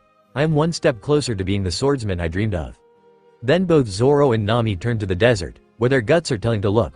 Luffy, you are my captain, man. And you will become the king of pirates, with us always following you. Both of them thought together before walking away to regroup and maybe a change of clothes. They both made it double time to get out of the brief blood rain that drenched the two agents, who still laid out on the ground motionless. XXXXX within the Alabasta Desert, Kanbo. Daburu Sukai to Rondo Kato. Combo. Double Land and Skycutter. Usopp and Kaya screamed while both of them ran across the desert sands. Then they halted and both of them made a large air blade with their legs, combining into one gigantic attack. It cut through the desert, nothing did, along with any dunes and ruins that were facing the attack. But the real target was a certain couple of assassins. One dug into the sands like the mole she is, and her partner was so slow that he had to roll away to avoid the attack. Gah! What the hell is this bullshit you and your bitch are pulling here? Only the boss could do this. The mole woman shouted out and the straw hats just allowed their hair to shadow their eyes. Well, Are you going to say some bullshit or are you going to die? Shut up, your voice is more annoying than a parrot's. Miss Merry Christmas of Baroque Works feared very little. She showed surprise only when she finally learned who her boss was the whole time she was enlisted as an agent. But right now, the mole woman was frozen with fright. Asatazu. Sakura Hanabira, Master Hoof. Sakura Petal Downward Sprout. Miss Merry Christmas really felt like a mole from the classic game, Whack-A-Mole. And she noticed that the giant fist, that appeared out of nowhere and struck clean on the head, had the feeling of fur on the fingers. If they want to play games, then I will give them something to enjoy, the mole woman thought to herself and found herself digging with her mole claws until she found the other tunnels she made earlier. And her partner was hiding in one of those, much to her chagrin. But before Miss Merry Christmas could complain and conduct a plan for the Straw Hats, the tunnel behind her suddenly gotten hot. Both assassins turned around while the darkness of the tunnels had gotten enlightened, to see a stream of fire approaching them. All they could do was open their mouths in shock and horror at the sight. Then the ground surface exploded, as if buried fireworks had gone off, and the two assassins were sent flying high into the air before crashing down, with the fall and the sands irritating their wounds. Your mole town is not bad, it is just shares the same weakness. Usopp spoke without a hitch to his voice. He felt like the king of the world with the three assassins at the feet of their targets. All they could do to respond is mumble and groan in the painful burns that coated on their bodies. The weakness of a mole town, Usopp started off with a mocking smirk, is that every tunnel is, Kaya did her part, connected. And so, did our own explosions. Chopper finished off. Then finish it, I can't be even more humiliated than a buffoon idiot that doesn't even bring his own weapons. The mole woman shouted through her burned lips when her scorched ears heard chuckling, the viciously victorious kind. Oh, he did. They're just not on him right now, and never will. Usopp spoke up and it only took a split second for Miss Merry Christmas to realize what the sniper meant. When she used what little conscience she had, the mole woman looked up and saw that Mr. Fore's large bazooka was in Chopper's hands, and the 4-ton metal bat in Usopp's grip. Despite this, the mole woman was still despicable enough to laugh at her enemies while still flinching from the pain. So, what? You can't use those. Only we know how to use lasso, and only my idiot partner can lift that heavy ass club. We are pirates. Nobody wants anything to do with us, especially teach the basics of we Ponce torted while Chopper and Kaio were still silent. We find our own way, we learn at our own pace. And, Usopp readied his hand on the metal bat, and lifted it up as if it was just a twig. I am sure on how to use this club, watch and weep. Usopp swung down the heavy metal bat down on the mole woman's head, slightly holding back so her cranium would be dented instead of cracked open. There was still the sickening sound of metal meeting bone at a high force. Such a force so strong that Mr. Fore even felt it, while not conscious himself. For a few seconds, Usopp stared at their bodies and felt their pulse steady but faint, that of a man unconscious. He smiled at their handiwork. Guys, it's done. We've won. Facing his girl and her teacher, we have won as Straw Hat Pirates. Raising his arm into the air, Kaya and Chopper cheered along. They did this, even when they saw the storm turn into a geyser of blood. XXXXX while everything was happening, here in Alubarna. Well, that was the word that cut through the tense atmosphere. I'll say that you guys did excellent work. I was getting worried that my delay could have thrown a monkey wrench into the works. Luffy said while facing Alvida, standing on the club Dokama like a stepping stool, along with Sanji, Jin, Grace, Frank, and Carol in company. They were rather business when nobody was looking. Now, I can safely say that there are to be no more agents hiding here that will interfere, right? Oh, hell there is. Sanji shouted off like a kid on Sugar Rush. Miss Grace Swan and Miss Carol Swan looked so majestic and beautiful while me and the pair of idiots kept them from getting their hands dirty. Shut up, crap chef. Frank didn't that this better than anyone else present and this showed on everyone's faces. I am allowed to help Carol as we have been partners for years. You're the one to avoid getting dirty. Yeah, we all wanted to flush them out. Grace spoke, a little childish but nobody pointed that out. But you just tried to sweet talk us out of it. My ears bled and my teeth rotted from all that garbage. But you both are lovely ladies and manual labor will just. Sanji tried to talk his way out of this. He feared women as much as he loved them. And he couldn't say another word when his crewmates started to yell back, one trying to talk over the other. Enough, Luffy shouted and successfully halted the arguments. You are going to get more than an earful once this is all over, as it seems that my warnings can't get into that thick skull of yours, Sanji. The blonde laughed nervously in front of a somewhat demonic face that stared him down hard. This was somehow satisfying to see. Now then, where is the place that the rebels and royal army are going to fight? Luffy turned to Vivi who said nothing, just showed a face of concern and pointed her finger towards the center of Alubarna. Please Luffy. I am counting on you. Vivi said with sincerity, that made her look like a goddess among the sands. But while the men tried to turn away, Luffy's expression didn't budge. Of course, Vivi, you are my friend and I like this island. Luffy then turned towards where the civil war was going to escalate. "Let's go. I am going to stop a war." "Enough," Luffy shouted and successfully halted the arguments. "You are going to get more than an earful once this is all over, as it seems that my warnings can't get into that thick skull of yours, Sanji." The blonde laughed nervously in front of a somewhat demonic face that stared him down hard. This was somehow satisfying to see. "Now then, where is the place that the rebels and royal army are going to fight?" Luffy turned to Vivi, who said nothing, just showed a face of concern and pointed her finger towards the center of Alubarna. "Please Luffy. I am counting on you," Vivi said with sincerity, that made her look like a goddess among the sands. But while the men tried to turn away, Luffy's expression didn't budge. "Of course, Vivi, you are my friend and I like this island." Luffy then turned towards where the civil war was going to escalate. "Let's go. I am going to stop a war." Luffy, Vivi could only whisper from her position, at a balcony that overlooked the center of the town where the armies have gathered. And already they were glaring and growling. Like a spark to fire. It will only take one wrong word to set them off to each other's throats. Please hurry. Are you going to come clean about you using Dansu Pata, dance powder, and that your troops had shot our leader? One of the rebels shouted at the royal guards, not one of them saying a word. "We already told you that you were mistaken. King Cobra has been here, in the capital for a week from today. And we will know if the king should ever sneak out and leave Alubarna." One of the royal guards finally answered, but, predictably, the rebels just shouted out protests and insults as a response. Names such as, liars, heartless jerks, and, dogs of a tyrant. "If you are going to admit that you and your stupid king has been ruining us, then there is no point in using words.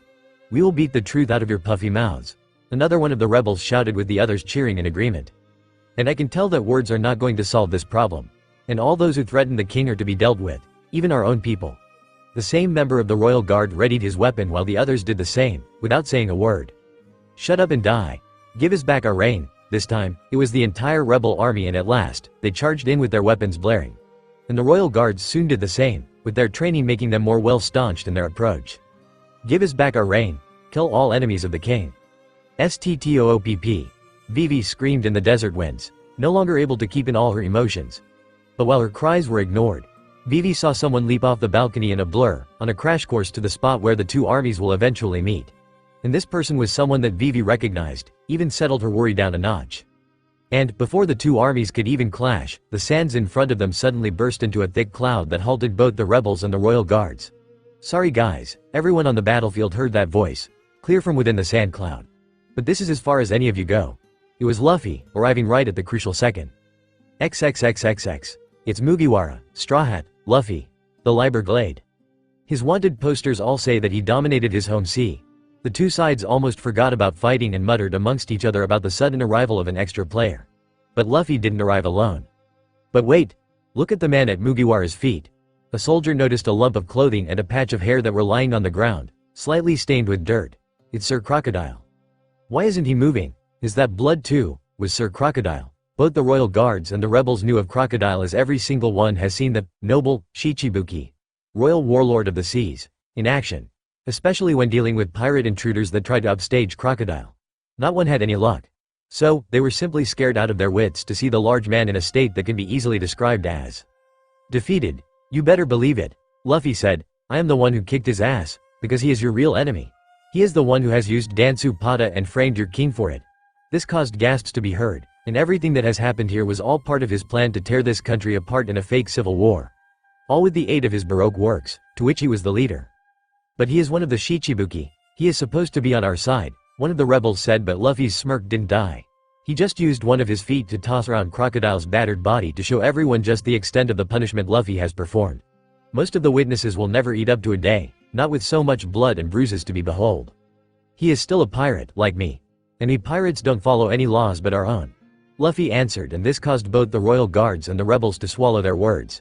And yet they didn't drop their weapons, with their fingers tense on the triggers.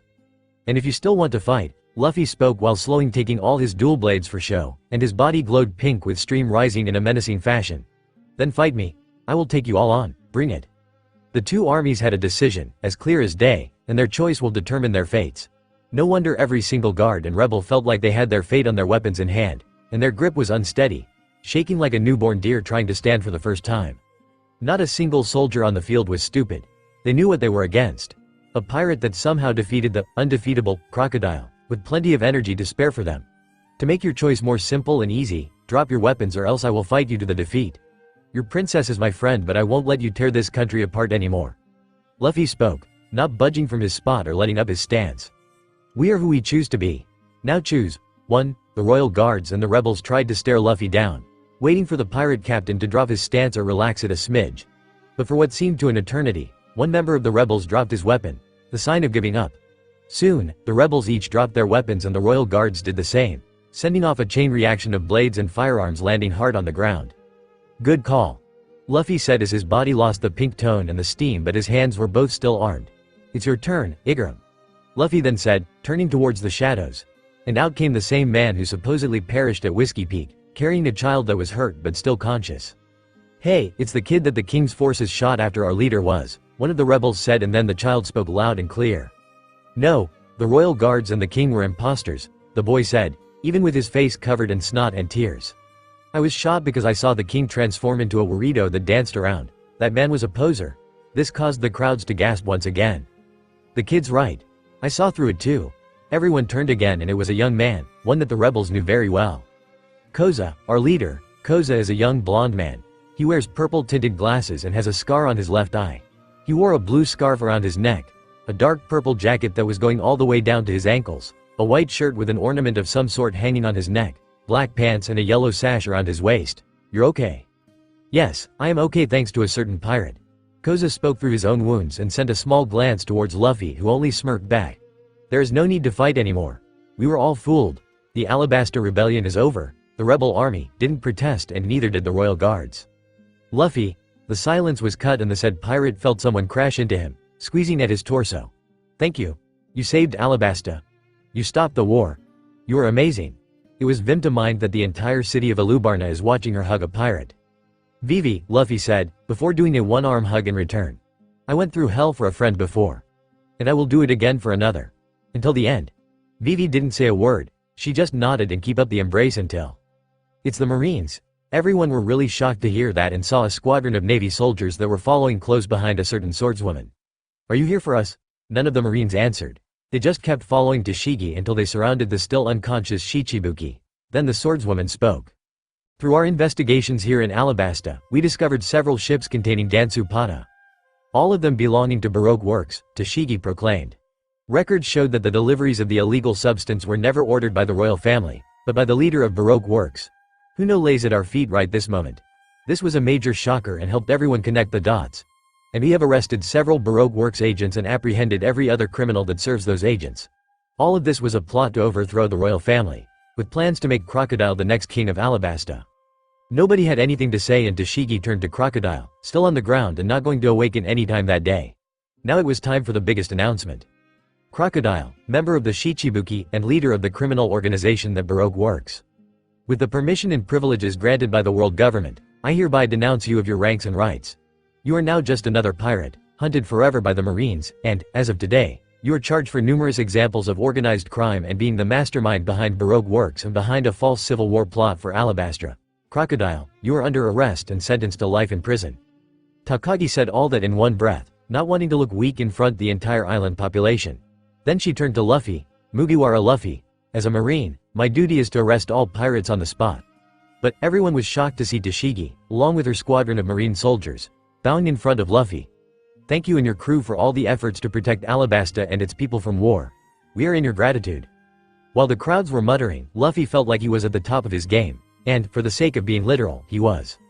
XXXXX later, I am serious guys, you should have taken care of yourselves first.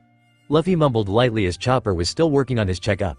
Both the little reindeer and Kayu were the doctors and yet they haven't treated their injuries yet. And both of them were stubborn to say that the patients always come first, even if they are the ones to be healed. No use complaining, big brother. I had to know if you're tearing yourself apart with all that doping. You did that steam thing for the third time today.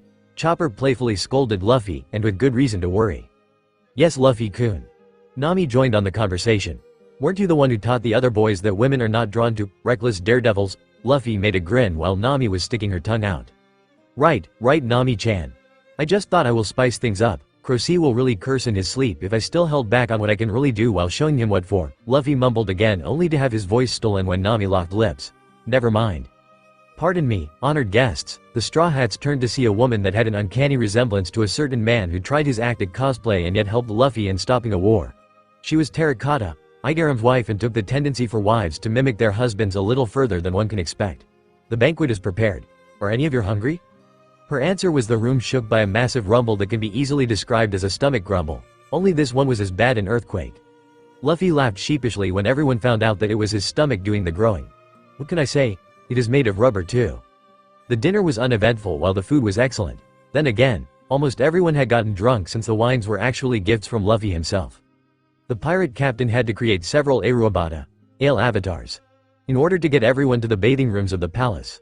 Luffy said that a good soak will work good on getting everyone sober. That was until Sanji happened to ask Cobra, who was in the baths along with the Straw Hats and Igaram too, where the woman's side was. Even though Igaram protested, Cobra pointed the way.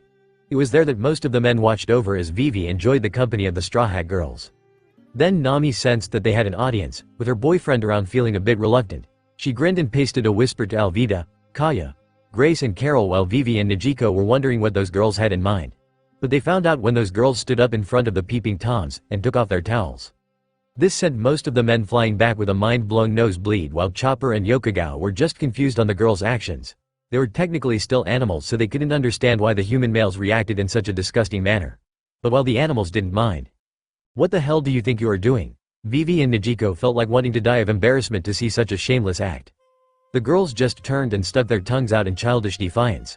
And both of those embarrassed women saw that Luffy was still resting on the railing, with a thumbs up for the show. This somehow made the women feel a little assured that their captain had some self-control. Then the atmosphere was broken when everyone heard the faint but clear sound of bat wings. True to be told, a bat fluttered into the bath area while holding some kind of envelope. And, as everyone remained still in anticipation and confusion, the bat found its way to Luffy's hands and gave the light package. Then the bat bowed politely and exited in a similar fashion to its entrance. It made no sense to most of them until it was noted that both Luffy and King Cobra were a little pale once they saw the bat. Speaking of whom, Luffy walked over to Cobra with an expression that said, "You know what this means as well as I," and the king nodded, watching as Luffy nervously opened the envelope. Predictably, there was a letter inside, but Luffy and Cobra didn't look any better. Once they read the letter, both Luffy and Cobra looked back at each other and began to whisper. The Straw Hats and company tried to listen in but only got one part clear. I thought that this will happen much later. Later that evening, the Straw Hats were in the guest rooms. The girls were given a separate room from the boys, but all of them didn't feel like breathing while Luffy stared at the letter. His face was covered in sweat, his eyes were widened almost to the point of falling out, and his face was still pale, like he was watching a terrible nightmare. Then the door opened and one of the royal staff brought in a familiar snail that had a phone receiver built into the shell. It was a Den Den Mushi, transponder snail, and the staff member said nothing to anyone, just walked over to Luffy and placed the Den Den Mushi in front of the nerve-wrecked captain. The staff member didn't even raise an eyebrow to Luffy's behavior. As soon as the staff member left the room, the ladies flooded in. "You asked for us to come here, Captain?" Alvida tried to be as gentle and considerate as possible, considering she, like the rest of Luffy's friends, thought that the pirate captain feared nothing. Thankfully, Luffy looked like the company of his friends had lightened his mood a bit. "Guys," Luffy then said, out of the blue, "you all wanted to know how I am so familiar with the Grand Line. You had a ton of hints and I had fun watching you trying to piece the clues together." The Strobe either blushing or twitching to their captain's words. "But now the wait is over. I am going to contact one of my teachers. His is one of the Yonko, 4 emperors. Akagami, red hair, Shanks." Later that evening, the Straw Hats were in the guest rooms. The girls were given a separate room from the boys, but all of them didn't feel like breathing while Luffy stared at the letter. His face was covered in sweat, his eyes were widened almost to the point of falling out, and his face was still pale, like he was watching a terrible nightmare. Then the door opened and one of the royal staff brought in a familiar snail that had a phone receiver built into the shell. It was a Den Den Mushi, transponder snail, and the staff member said nothing to anyone, just walked over to Luffy and placed the Den Den Mushi in front of the nerve-wrecked captain. The staff member didn't even raise an eyebrow to Luffy's behavior. As soon as the staff member left the room, the ladies flooded in. "You asked for us to come here, Captain?" Alvida tried to be as gentle and considerate as possible, considering she, like the rest of Luffy's friends, thought that the pirate captain feared nothing. Thankfully, Luffy looked like the company of his friends had lightened his mood a bit. "Guys," Luffy then said, out of the blue, "you all wanted to know how I am so familiar with the Grand Line. You had a ton of hints and I had fun watching you trying to piece the clues together." The Straw Hats didn't know to be either blushing or twitching to their captain's words. "But now the wait is over. I am going to contact a few important people." Then came the kicker, and one of them happens to be one of my teachers. His is one of the Yonko, Akagami Shanks. Akagami, red hair, Shanks. The entire palace shook at the sheer volume. Luffy wasn't amused. Yes, we calling Akagami Shanks. If you are not ready then I am not ordering you to stay. Luffy spoke through his clear annoyance. Then took out a piece of paper out of his pocket. Hope this number still works. Luffy made that mumble while dialing what was written on the receiver of the Den Den Mushi, transponder snail. Soon enough, the Den Den Mushi responded. Hello? Who's this? It was a grump, dark tone. Like those stereotypical drill instructors. Especially the ones with no room for a sense of humor. I mean it, we rarely give anyone this number. Do we know you? Of course, Ben. I thought that it was too long since the last time we talked. Luffy said fondly. To remember it the best, it was a lecture on astrology. The Ursa Major, the Great Bear, right? The man on the other side then chuckled dryly, not to show how amused he really is. Hello Anchor. And it has been a while, but you didn't call me about stars or any shit. You want to talk to our captain? Luffy smirked. Nothing ever gets past you, sir. Not the smartest man in the world. The first mate of Akagami Shanks. Ben Beckman. Luffy responded, which got everyone's attention. Especially Kuro's. From what Luffy said, Ben might have an admirer and someone after his title. But yes, I need to talk with Shanks. And get Usopp too. His son has some things to say too. Usopp then peered in on Luffy's shoulder too. Okay then, Anchor. Captain, YASOPP. Get your asses off the booze and get over here, somehow. It sounded like Ben was actually yelling at the Straw Hats when it was clear that he wasn't. Yow, Ben, get me some pills for this headache. This sounded like a man who had 1 or 20 drinks too many. This hangover is just killing me. And watch it, I nearly skinned one of the rookies here, and this voice was followed by an explosion. Oh, never mind. He just committed suicide. The Straw Hats just got a flash of inspiration as to what was going on with the Akagami pirates. So, what's up? Hey guys, I see, hear that you haven't changed. Luffy finally spoke through the speaker end. And this got a lot more noise on the other end. Anchor, the kid that used to sail with us, then jumped off our ship? In the middle of the Grand Line, and sailed the way back on a raft? Yes, you jerks, Luffy shouted back, while his crew was only getting more interested in their captain. Now where is Shanks and Usopp? Our captain needs a few more moments with his killer hangover, Anchor.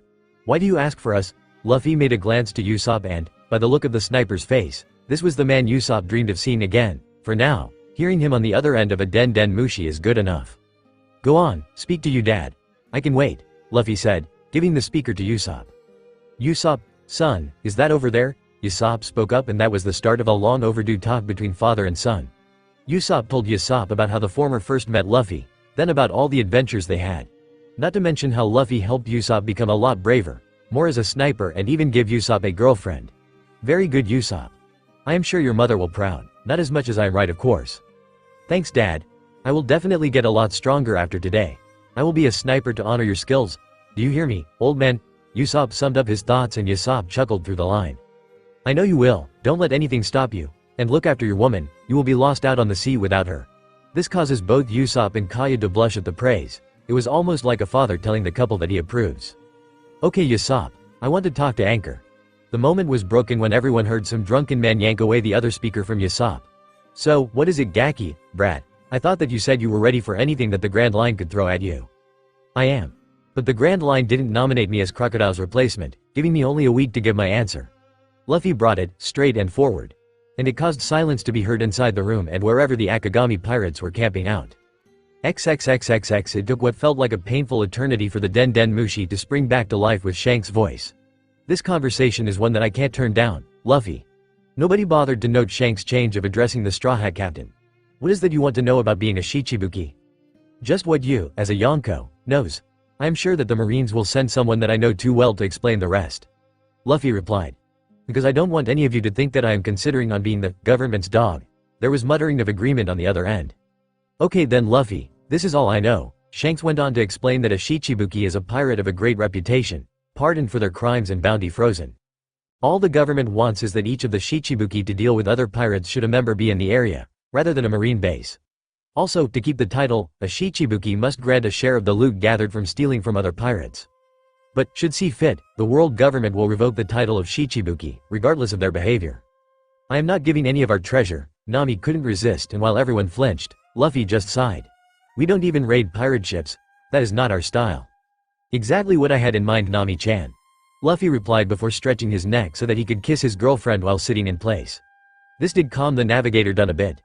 And trust me, I will do something about it. Nami could only nod as Luffy somehow kissed her into a daze, one that she didn't feel shameful about. Now then, Shanks, I need to know if Water 7 is close. Luffy spoke through the speaker. And once again, everyone was in the dark as to what their captain was talking about. I mean it, I have made my main ship in the East Blue as a remake of another ship. Luffy covered the speaker, turning to Alvida. I am still guilty about that. I told you before, no worries, Captain. I love the new look and I see no problem with it. Alvida tried to calm everyone down. It seemed that most of them, Sanji especially, were not happy about Luffy stealing a ship when he said that he built the King's Gourd himself. Sorry Alvida, but I do. Luffy replied and turned back to the Den Den Mushi. Built with supplies back in the East Blue. It won't survive one moment in the New World. But I know that I can solve this issue with the carpenters at Water 7. That was where the best in the world can be found. Yes, Luffy. Shanks spoke. Water 7 is nearby, just an island or two between there and Alabastra. Luffy turned to Nami and she nodded, finally out of her stupor, and wrote it all down. But you were think about using that wood, it is really rare and the people that own it can be really dangerous. The Oro Jackson, your old ship, was made with that wood. I aim to have a ship that will rival the Jackson. So, one way or another, I will need that wood. Luffy spoke with pure conviction. All I need to know is where the black market can be found and is it anywhere near Water 7? It is. In St. Poplar. Shanks answered. But you still need enough money to buy it. That wood is very expensive, and it will cost a small fortune to buy enough of it for a ship of the average size. All I need is enough for a ship that will be as big or more than the King's Gourd. And I will some left over to hire some of the carpenters to create it. Luffy replied. I will worry of the details when we arrive. But thanks for the concerns, Shanks. I will call you later when I feel necessary. Okay then, Anchor, and good luck. Shanks lost his serious nature and the Den Den Mushi fell asleep when it sensed that the line was cut. And with that, the thick atmosphere had been broken. What the hell, Captain? Yes, jerks. Luffy responded bluntly. I sailed with Shanks. I have been to the Grand Line before. But the whole time I was on his ship, I was nothing but a cabin boy that ate a bizarre fruit. He taught me everything there is to be a Grand Line pirate. But Shanks couldn't have given me a crew. I wanted to make one myself. The Straw Hats were speechless. But not for any longer. Still, Captain, you could have told us earlier. You were just playing with us. I know, and I will apologize 1,000 times for it. And to make up, I am actually thinking about becoming a Shichibuki. Luffy said. Because, even though you all are stronger, my crew still wants protection. The Straw Hats felt guilt-trapped after their captain pointed that out. Now then, I have a couple more calls to make. And if you are not interested, I am not going to make you stay this time. Nobody bothered anymore. With that said, Luffy fed the Den Den Mushi some food that he picked from who knows where.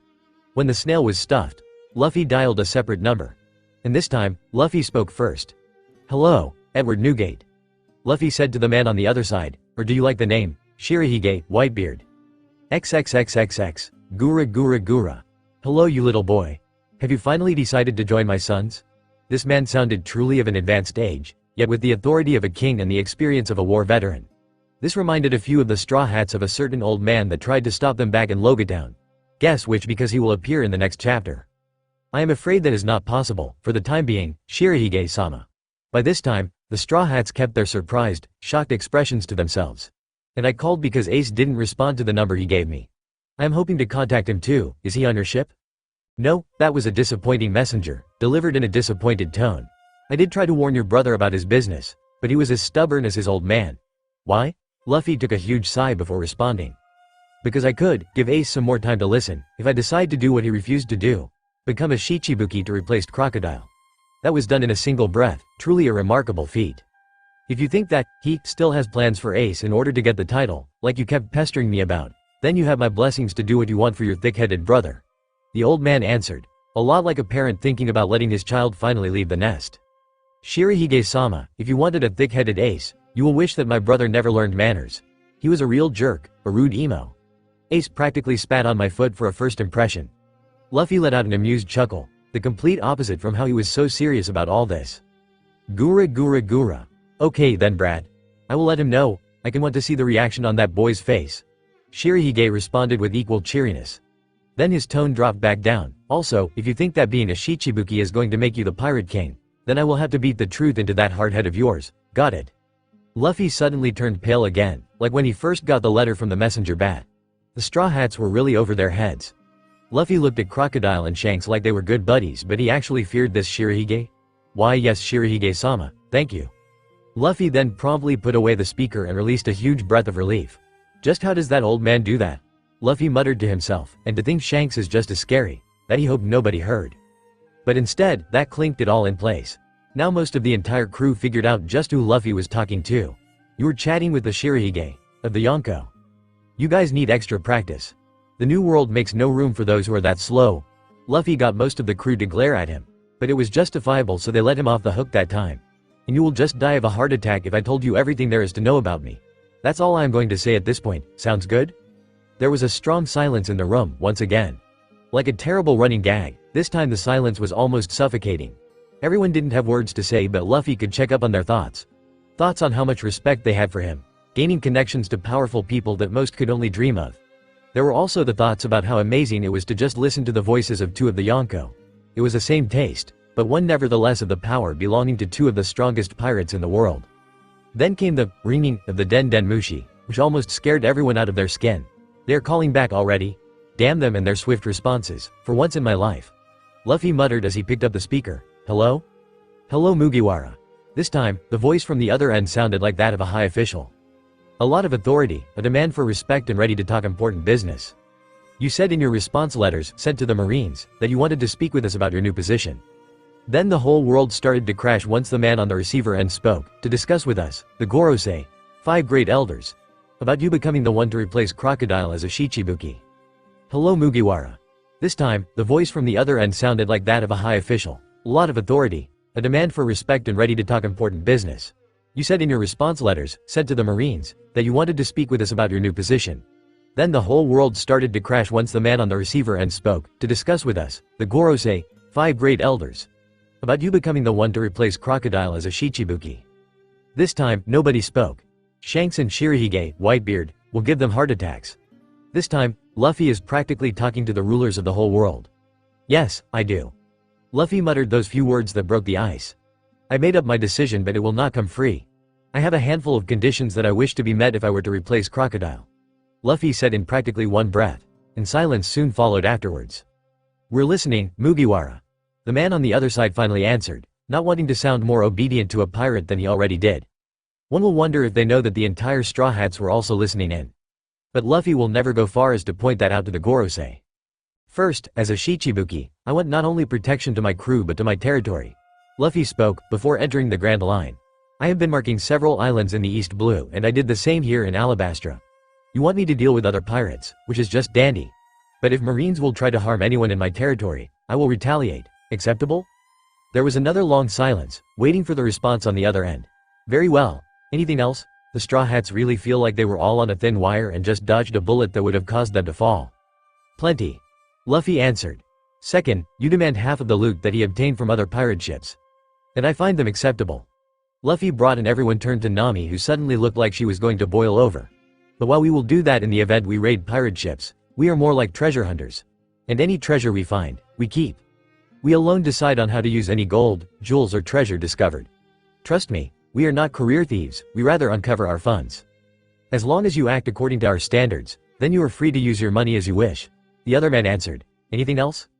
Third, as a Shichibuki, I am expected to obey your summons should there will be a conflict and you need me on the battlefield. While I am fine with that, see to it that will be the only reason to summon me. Luffy listed off another one. Not waiting for an immediate answer, he went on. If you try to ask that I stop my journey for any other reason than to fight your wars, I will never answer. Only during times of war, acceptable? Acceptable Mugiwara. Go on. The Straw Hats couldn't tell if the voice was either too patient for one's own good or just pretending to be patient. Thankfully, the suspense won't last any longer when Luffy took in a deep breath before speaking one more time. Finally, I suggest that you find other candidates for the Shichibuki. After all, I am not going to be one of your dogs for long. That broke the ice, and everyone almost thought that their captain signed their death warrants. Nobody, Marines or even pirates, will speak so vulgar of the Gorosei. And on that note, never accept those who have backstabbed their fellow sailors in the back. Like a certain Marshal D. Teach. Luffy spoke that name with so much venom, you think that it was leaking out of his mouth. He doesn't care about balance in your system, he wants you to go to war with his former captain, Shirahige. We are aware of such a man, a pirate that sailed underneath Shirahige for a total of 2 decades, Mugiwara. He is a veteran pirate and might be a good candidate for your place as a Shichibuki. The voice answered, without a clear acceptance nor a denial. And should we decide to replace you with Teach, what will you do? Luffy was silent, with a frown that seemed to make the air as heavy as lead. If you do, then I will go after Teach myself, and dispose of him. Once more, the atmosphere was engulfed in a painful silence, hopefully for the last time. Very well Mugiwara, as long as you follow our standards then we will remember your conditions. Don't get too comfortable, we will be searching. The member of the Gorosei spoke before the Den Den Mushi fell asleep, proving that the connection has been cut.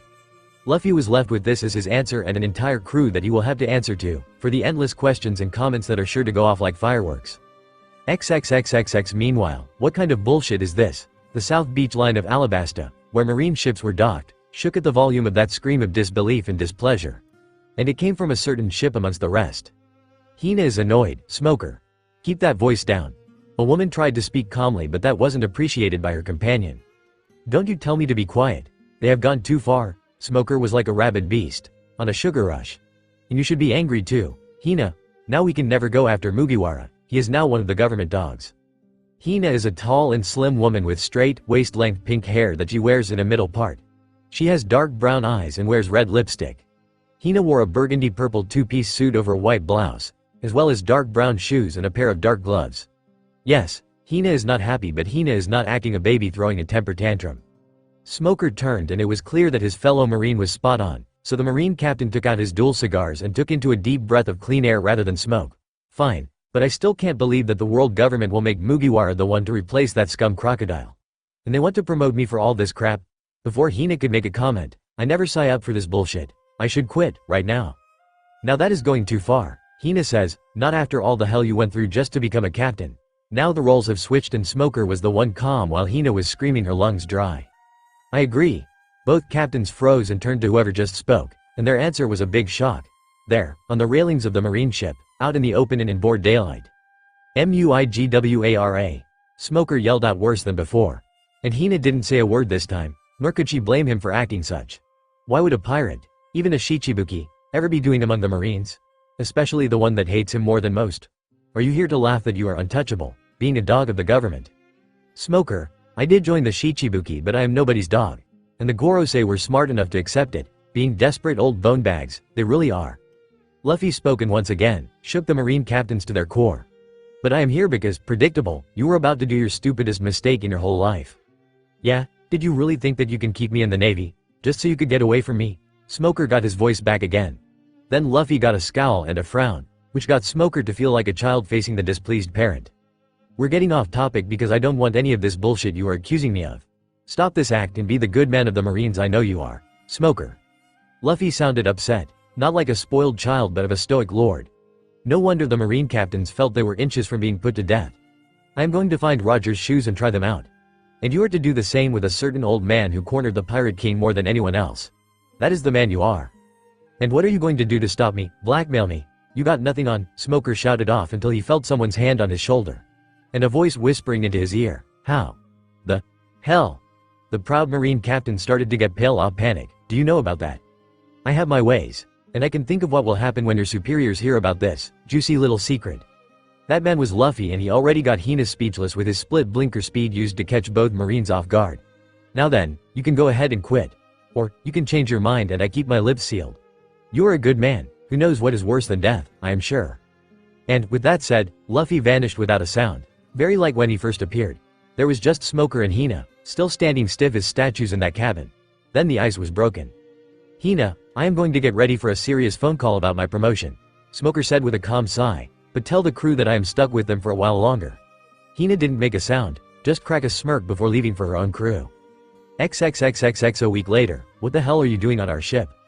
Wahaha, the Straw Hats had quite the shock for when they finally returned to the King's Gourd. It was watched over by none other than the drama king, queen, Mr. Tu Bon Curé himself. I made sure nobodies and pesky so-sos wouldn't get this beautiful vessel. And I had fun with it, like always. Whatever. Luffy grumbled while he got himself and his crew on board. Now why are you looking after our ship? I was under the impression you still were with Baroque Works. Especially after they promised to turn you guys in. I gave them the slip. Just to see you all again. Mr. Tu let himself go again. We are friends are we? Luffy felt that his eyebrow got itchy for some reason. Well, I can see that you are pulling our leg. And if we are friends, then take this. Mr. Tu turned to Luffy and took a small piece of paper that had the captain's name and his pirate flag on it. This will both keep you from getting arrested, and find us should you be in a real emergency. I trust that you won't try to use it excessively. Despite the serious and heavy atmosphere, it seemed that Mr. Tu will never get out of his bad mood. Understood perfectly. And now I will take my leave, as friends forever. Mr. 2 jumped off the ship with the spin of the ballet dancer that he was. And the Straw Hats watched the swamp-themed ship finally leave their sights. Now everyone, Luffy spoke to break the silence. It's time to search for the next adventure, get ready for the seas and find our next course. And the crew cheered and ran off around the ship while the captain heads to the helm. But, they had one last surprise that day. There you are, you little brat. Luffy vanished without a sound. Very like when he first appeared. There was just Smoker and Hina, still standing stiff as statues in that cabin. Then the ice was broken.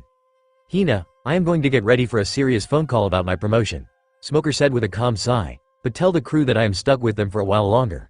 Hina didn't make a sound, just crack a smirk before leaving for her own crew. XXXXX a week later, what the hell are you doing on our ship? Wahaha, the Straw Hats had quite the shock for when they finally returned to the King's Gourd. It was watched over by none other than the drama king, queen, Mr. 2 Bon Carré himself.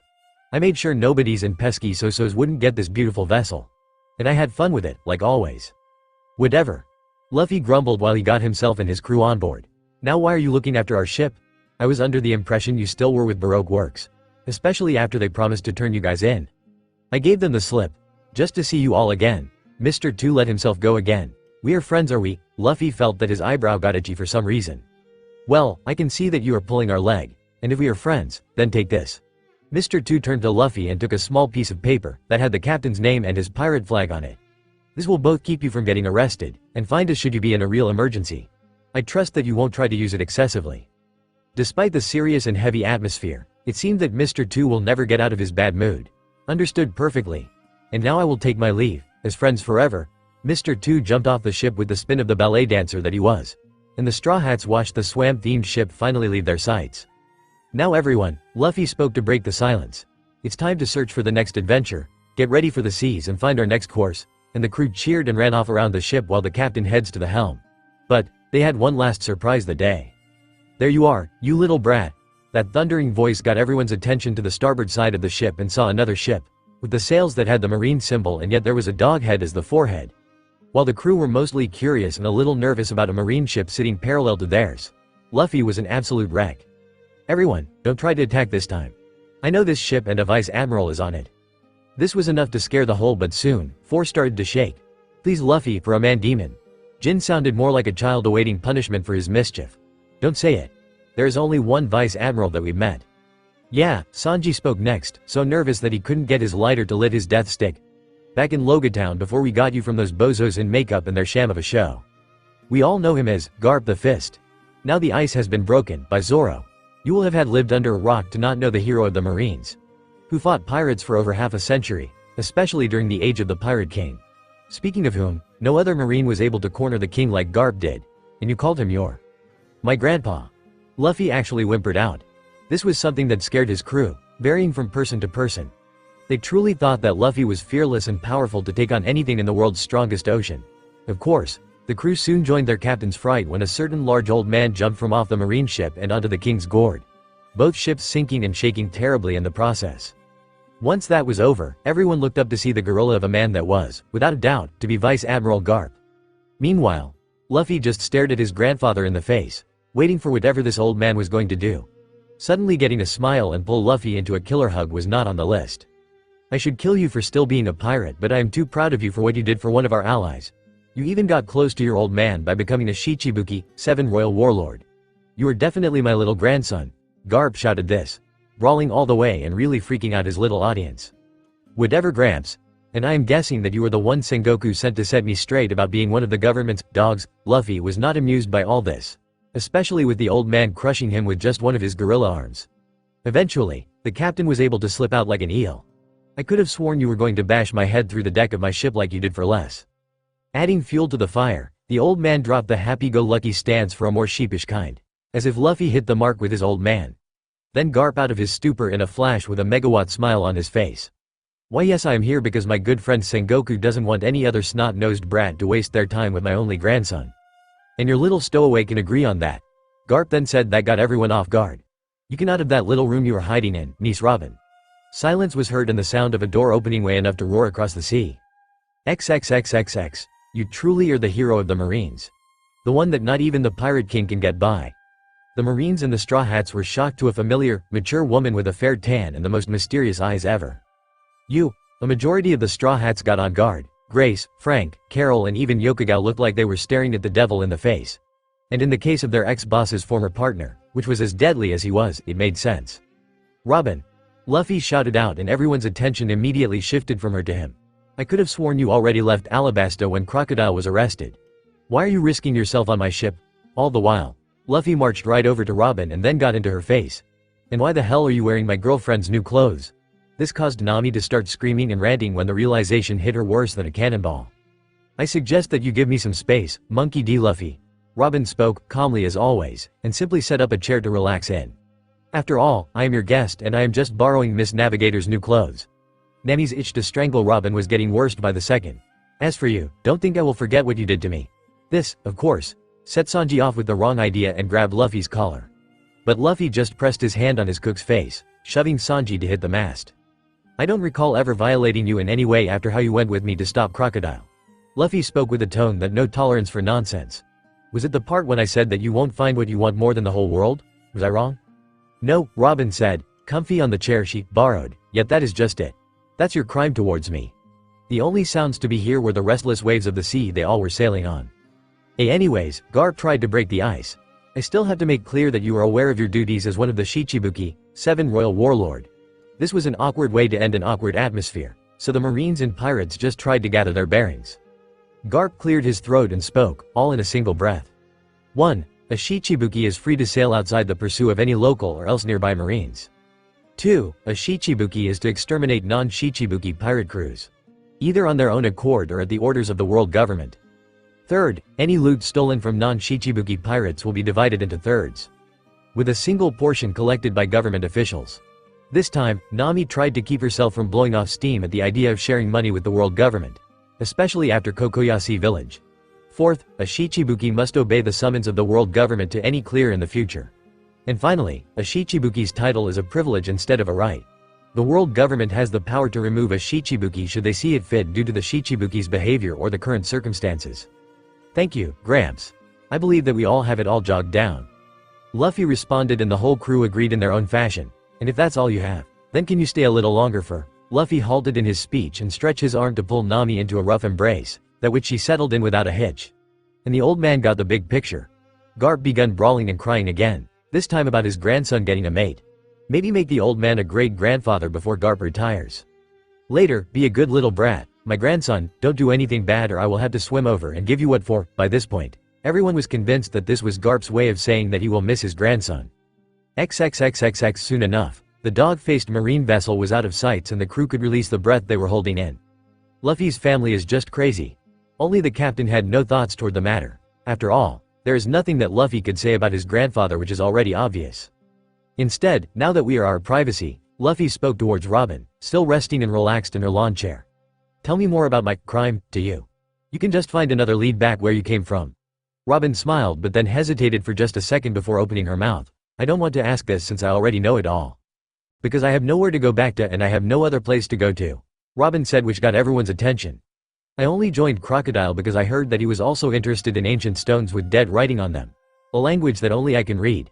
That was the only reason he ever invited me." "It was a Poneglyph." Luffy suddenly spoke, startling everyone and even Robin herself. "My old masters have seen them but never understood them like their late captain. Only a few bits of them they got down and they both remembered what it meant." Luffy then sat down with a sketchbook and a wet paintbrush in hand, out of nowhere. Usopp was joined by his partner Otter in his rant about burrowing without permission, even if it's the captain. Robin just smirked and barely held a giggle. "Don't bother try to act like you understand, Captain-san. I can easily tell that." Robin was interrupted when Luffy revealed what he drew, and it took her breath away. The drawing was of a large, perfect cube of some kind of material. Best if unknown. There was a wall covered in vines behind it and moss littering the floor. But what got everyone's attention was the writing on the single face of the cube. They couldn't make heads or tails out of it but Robin looked like she was seeing a ghost. How? Robin then dripped tears out of her eyes. "I thought I was the only one who can understand them. And you drew a Poneglyph perfectly." It was scary to see just a deathly calm woman break down, even just a little. "I only did my best since the first Poneglyph I ever seen was the one you were sent to read back in Alabastra," Luffy commented. "And I know that you don't want to learn about Pluton." It happened in an instant. The lawn chair was kicked away and Luffy found his collar once again grasped by human hands. Only these hands belonged to Robin. How the hell do you know what that damn Poneglyph said? You claimed to not understand them, and what do you know about my?